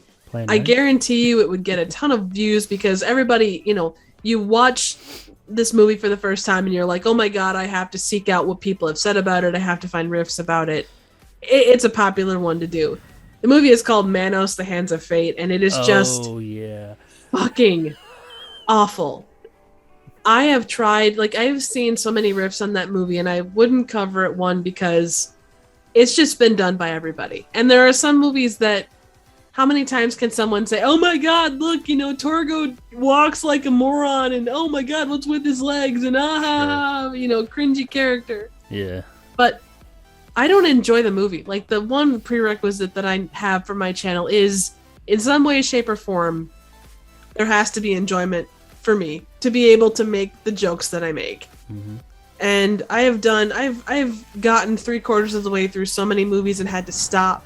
Ones that I thought, oh yeah, this will be great, looking at the thing, because I try to go in blind as much as possible to these movies. Sure. Both for collabs and for my straight reviews. If I haven't, watched them, or if I don't know it's a favorite. But I just can't do that with Manos. I don't have the creative outlet to go outside the box where other people haven't gone. I haven't seen that movie, but I've seen those videos you're talking about. I've heard of it, and I've seen so many videos just ripping it apart that I've probably seen the entirety of the movie. But yeah, I know what movie. Pretty much. I know that movie. The other one I couldn't do, and this is more of a moral thing, I guess. It's called Cool Cat Saves the Kids, and it's by this guy called Derek Savage, and he is just the biggest piece of shit you'd ever expect to see in your life. He has taken down YouTube channels over criticisms of his work, because he doesn't think that that's fair use. Like anything that remotely criticizes this thing, it is worse. It is more than his baby. It is like him in a different form or something. And there's just, I have a moral thing about not wanting to, even though it would be great for my channel and I guarantee it would bring in loads of views. It's not something I can face knowing that I would be putting someone else towards him to see his shit. And Really? It's a dumb reason to put it out there, What but was his name? he is, he's a reprehensible asshole. And it's a dumb reason, but there's so much shit that has gone on with this guy, and he has taken down channels that are my size, and he's taken down channels that were hundreds of thousands of subscribers. Really? And his claims he's brought up, there are allegations that he's pulled out, tried to pose as a law office. Like, it goes on and on. His depths of weirdness, they go beyond, and he's just an asshole. I mean, And his name's what? I don't know. His name is Derek Savage. I've heard that before. I'm sure you have. 420. He does these things called the 420 Awards. I'm gonna look that up. I can get you some links on that if you want. I want to look that up and see. I want to look into that. I might want to. I don't know if I'll do any videos on it, but I want to look it up just to see. That sounds crazy. Man, it is. I mean, who is this guy? What the fuck? Who is he to take? He doesn't have there's no. He wrote books about this character that was his like imaginary friend when he was a kid, and it kind of grew into he made his own movie, which more power to him. Yeah. But he keeps re-releasing it under different names of the movie. Oh, and yeah, I've heard of that. I've heard of that movie. Yeah. Like he finds a gun at one point, and the advice that he's like, oh well, I can use it in schools and do it for all this stuff. He, in his own mind, he's so delusional. He sees this cool cat character, like, not that Barney is the end all be all of great characters, but like he sees it as that level of like that big of a well-known person, or Sesame Street, only for slightly older kids. But it's just, and yet he wants to turn around and use this kid's character. So the other side of his venture is he does these things called the 420 Awards, which is basically like a weed-fueled thing that airs on 420, which is fine. But he wanted to use Cool Cat for this. He does all this stuff to try and push marijuana, which is, nothing wrong with that. If it works for you, awesome. But not what I would consider kid-friendly, though. I mean, no, precisely. And that's like, he combines all this stuff, and like his set of beliefs is so damn strange. And there's so many random, weird, goofy, shitty things about this guy. It just, the rabbit hole is intensely deep.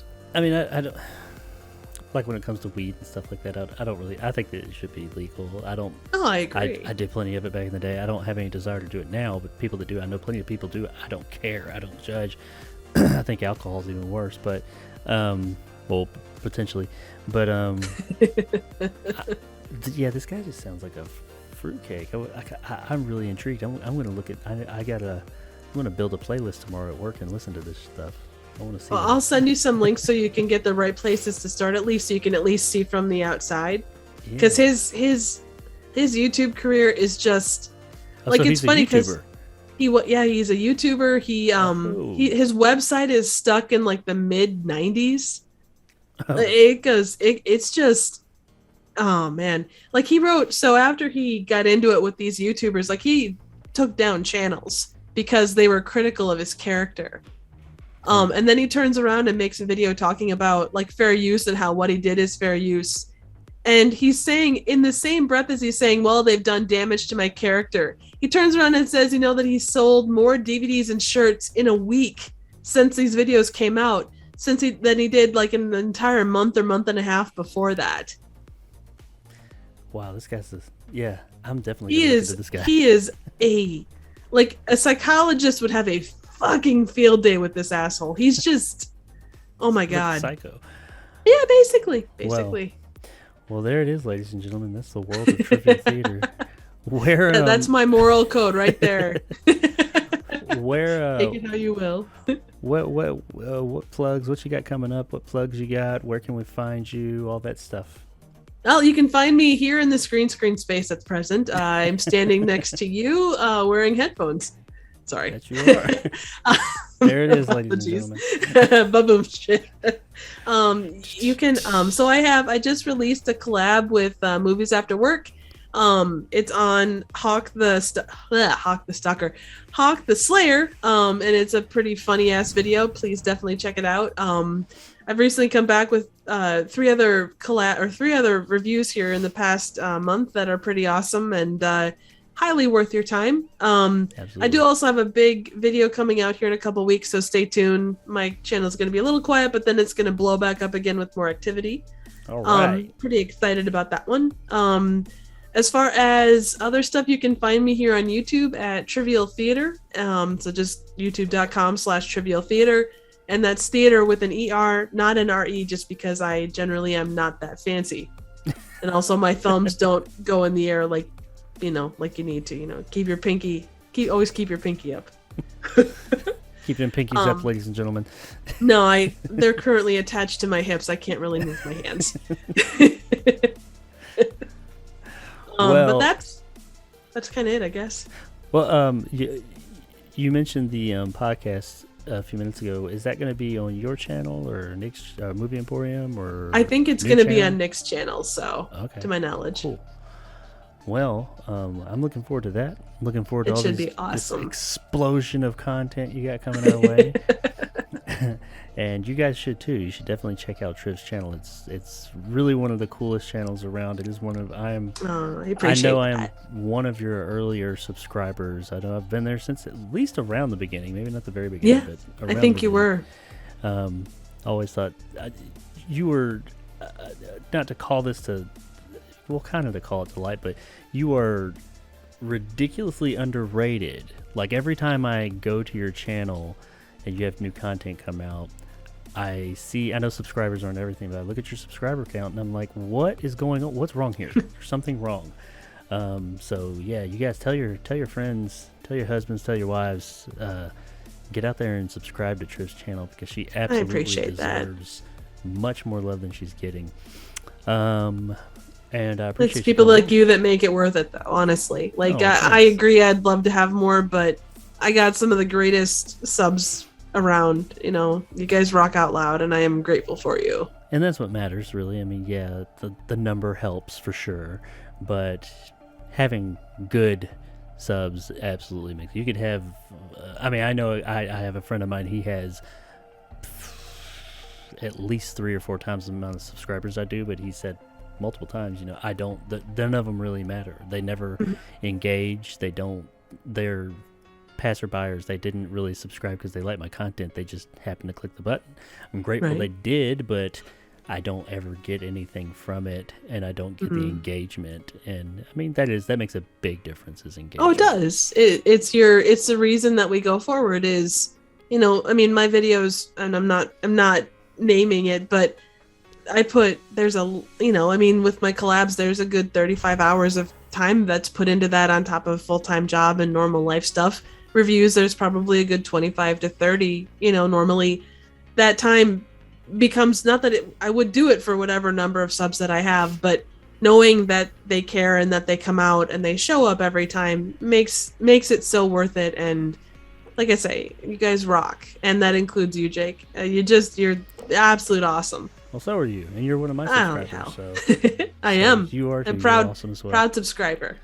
Not only am I a subscriber, I'm also currently on the podcast. You can be me too if you like. Well, I very much appreciate you coming on this evening. Before we get out of here, you're not the only one that gets to plug things. I'm going to plug a couple of real quick things. Of course, plug away. Always. I am always up. Yes. We were talking balls earlier, so you gotta take time to plug things. Plug them ball deep. So, of course, on my channel, I have this upcoming this week. Holy shit, it's late. This week on my channel, I have, as I mentioned before, the Suicide Squad review. I also have my first that I've been promising for the longest time in the world. Yay! If you're watching this on the premiere, it will be tomorrow morning. The first in my comic book movie review series, and I'm finally starting up after my video game movie review series finally came to an end, starting with Batman 66 and a little something special that will come right before that. Woohoo! I have a patron request from my man Greg C. this week. He is one of my my only top tier, bad motherfucker tier on Patreon, and he, because of that, he gets to exercise his right, which he very much so does, to tell me once a month a movie I have to review regardless of what it is. Oh no. This week it is a movie called Interstate 60. Oh, I spelled that wrong. But I've never seen this movie. I don't know anything about it, and I plan on watching it tomorrow evening, so hopefully it's good. The last one he had me watch, Blood Punch, was actually really entertaining, so I'm looking forward to another good one like that. And of course more is coming tomorrow night if you're watching this at the premiere, or if not, just every Wednesday evening I do a live stream. It started out as just doing old games, and it kind of developed into doing other games, and then it developed into just talking, and now it's just kind of I do whatever the fuck I want. So much like we did last week, we're just doing it the same way. We're going to come on and say, what are we doing this week? I do have something lined up that I do want to play with you guys. Is quite possibly the worst semi-functional video game I have ever laid eyes on in my life. I have not played this game, but I saw about 2 minutes of it and said, yep, that's on the docket. I'll save that little surprise for tomorrow, but it was pretty out there. Worse in a good way. I do like playing bad games on this stream, just so we can laugh at them, but yeah, that'll be this week, and of course moving forward we'll have more of that. Always looking for some good cheezo full motion video games, so if any of you guys have any ideas for those that I haven't already done, leave me one or a comment in the comment section, and I'll see if I can get to it. And beyond that, I did have some trailers I was going to look at, but we've run way over. That's fine. I knew that we possibly wouldn't get to these. We're Gabby sons of bitches, us two. It's all good though. These are nothing big, but that's all I've got this week. And I wanted to say I really appreciate, I know that we got a late start tonight because I was running crazy insane behind and not prepared. Of course, leave it to the week that I have a guest on where I'm not prepared. And you're all good. I will say real quick, I want to plug as well, I will have a guest next week as well. We're speaking of Nick from Movie Emporium. As long as everything continues to go good, probably shouldn't throw his name out there because now it means everything won't, but he is scheduled to come on the show next week, and we'll talk about some other stuff kind of like this one. I'm hoping to have guests on the show, if at all possible, weekly, because it's a lot more fun with somebody else and not just me sitting here staring at a camera talking. I do enough of that downstairs. But yeah, I really appreciate you coming on. I mean, it was really good to we speak a lot through Twitter and whatnot, and I know there's lots of communications, but anytime we get together to do one of these collaborations or whatever, it's always a really good time, and we always talk a lot. Oh yeah, we do. We are classic gabbers. I'm really always happy to come back if you need another set of avatar eyes on this for you. Oh, absolutely. You definitely are always welcome to come back. Friend of the show. Cheers. I'm really looking forward to this possible collaboration that we may have done, but I'm not confirming that may come. I don't know what you're talking about. I have no sense of what this could possibly be. If nothing else, knowing the conversations that we had after the movie was over concerning the movie, sort of. Maybe if we did conversate, it might have been on the movie, but I cannot confirm or deny. But I am really curious to see if that will even be worked in, and if it is, how that will come about, because I know we went down some roads, we made commitments, and we said we're gonna go and take this all the way, and we did it, and yeah, we went down some strange places, but yes, we did. But that is all I got this week, guys. As I said at the top of the show, the middle of the show, and throughout, check out Triv's channel. Come back here every Tuesday evening at 9 o'clock Central Time to check out the premiere of the JARcast movie review. Just JARcast movie podcast. I do also movie good. Reviews, but if you are watching this and you're interested in the audio version, check out the audio version of the podcast on all major podcasting platforms. I know I mentioned it the past couple of weeks. I have had some issues with iTunes, something with the getting those re-uploaded. They were there, now they're not. I said this last week too, but I've almost got that all worked out. I figured out what the problem was, just working out a few details to get all those put back up there. But it is still on Spotify, Amazon, just everywhere else. Anywhere else you want it, it's there. Go check out that audio version. I'd appreciate people clicking on those just to kind of give it a little bit of check traction. that shit out. Yeah. If you just want to listen to it instead of just watch. If you're listening to this, if you're one of the few people that are listening and not watching, then check out my YouTube channel, Jacob Anders Reviews.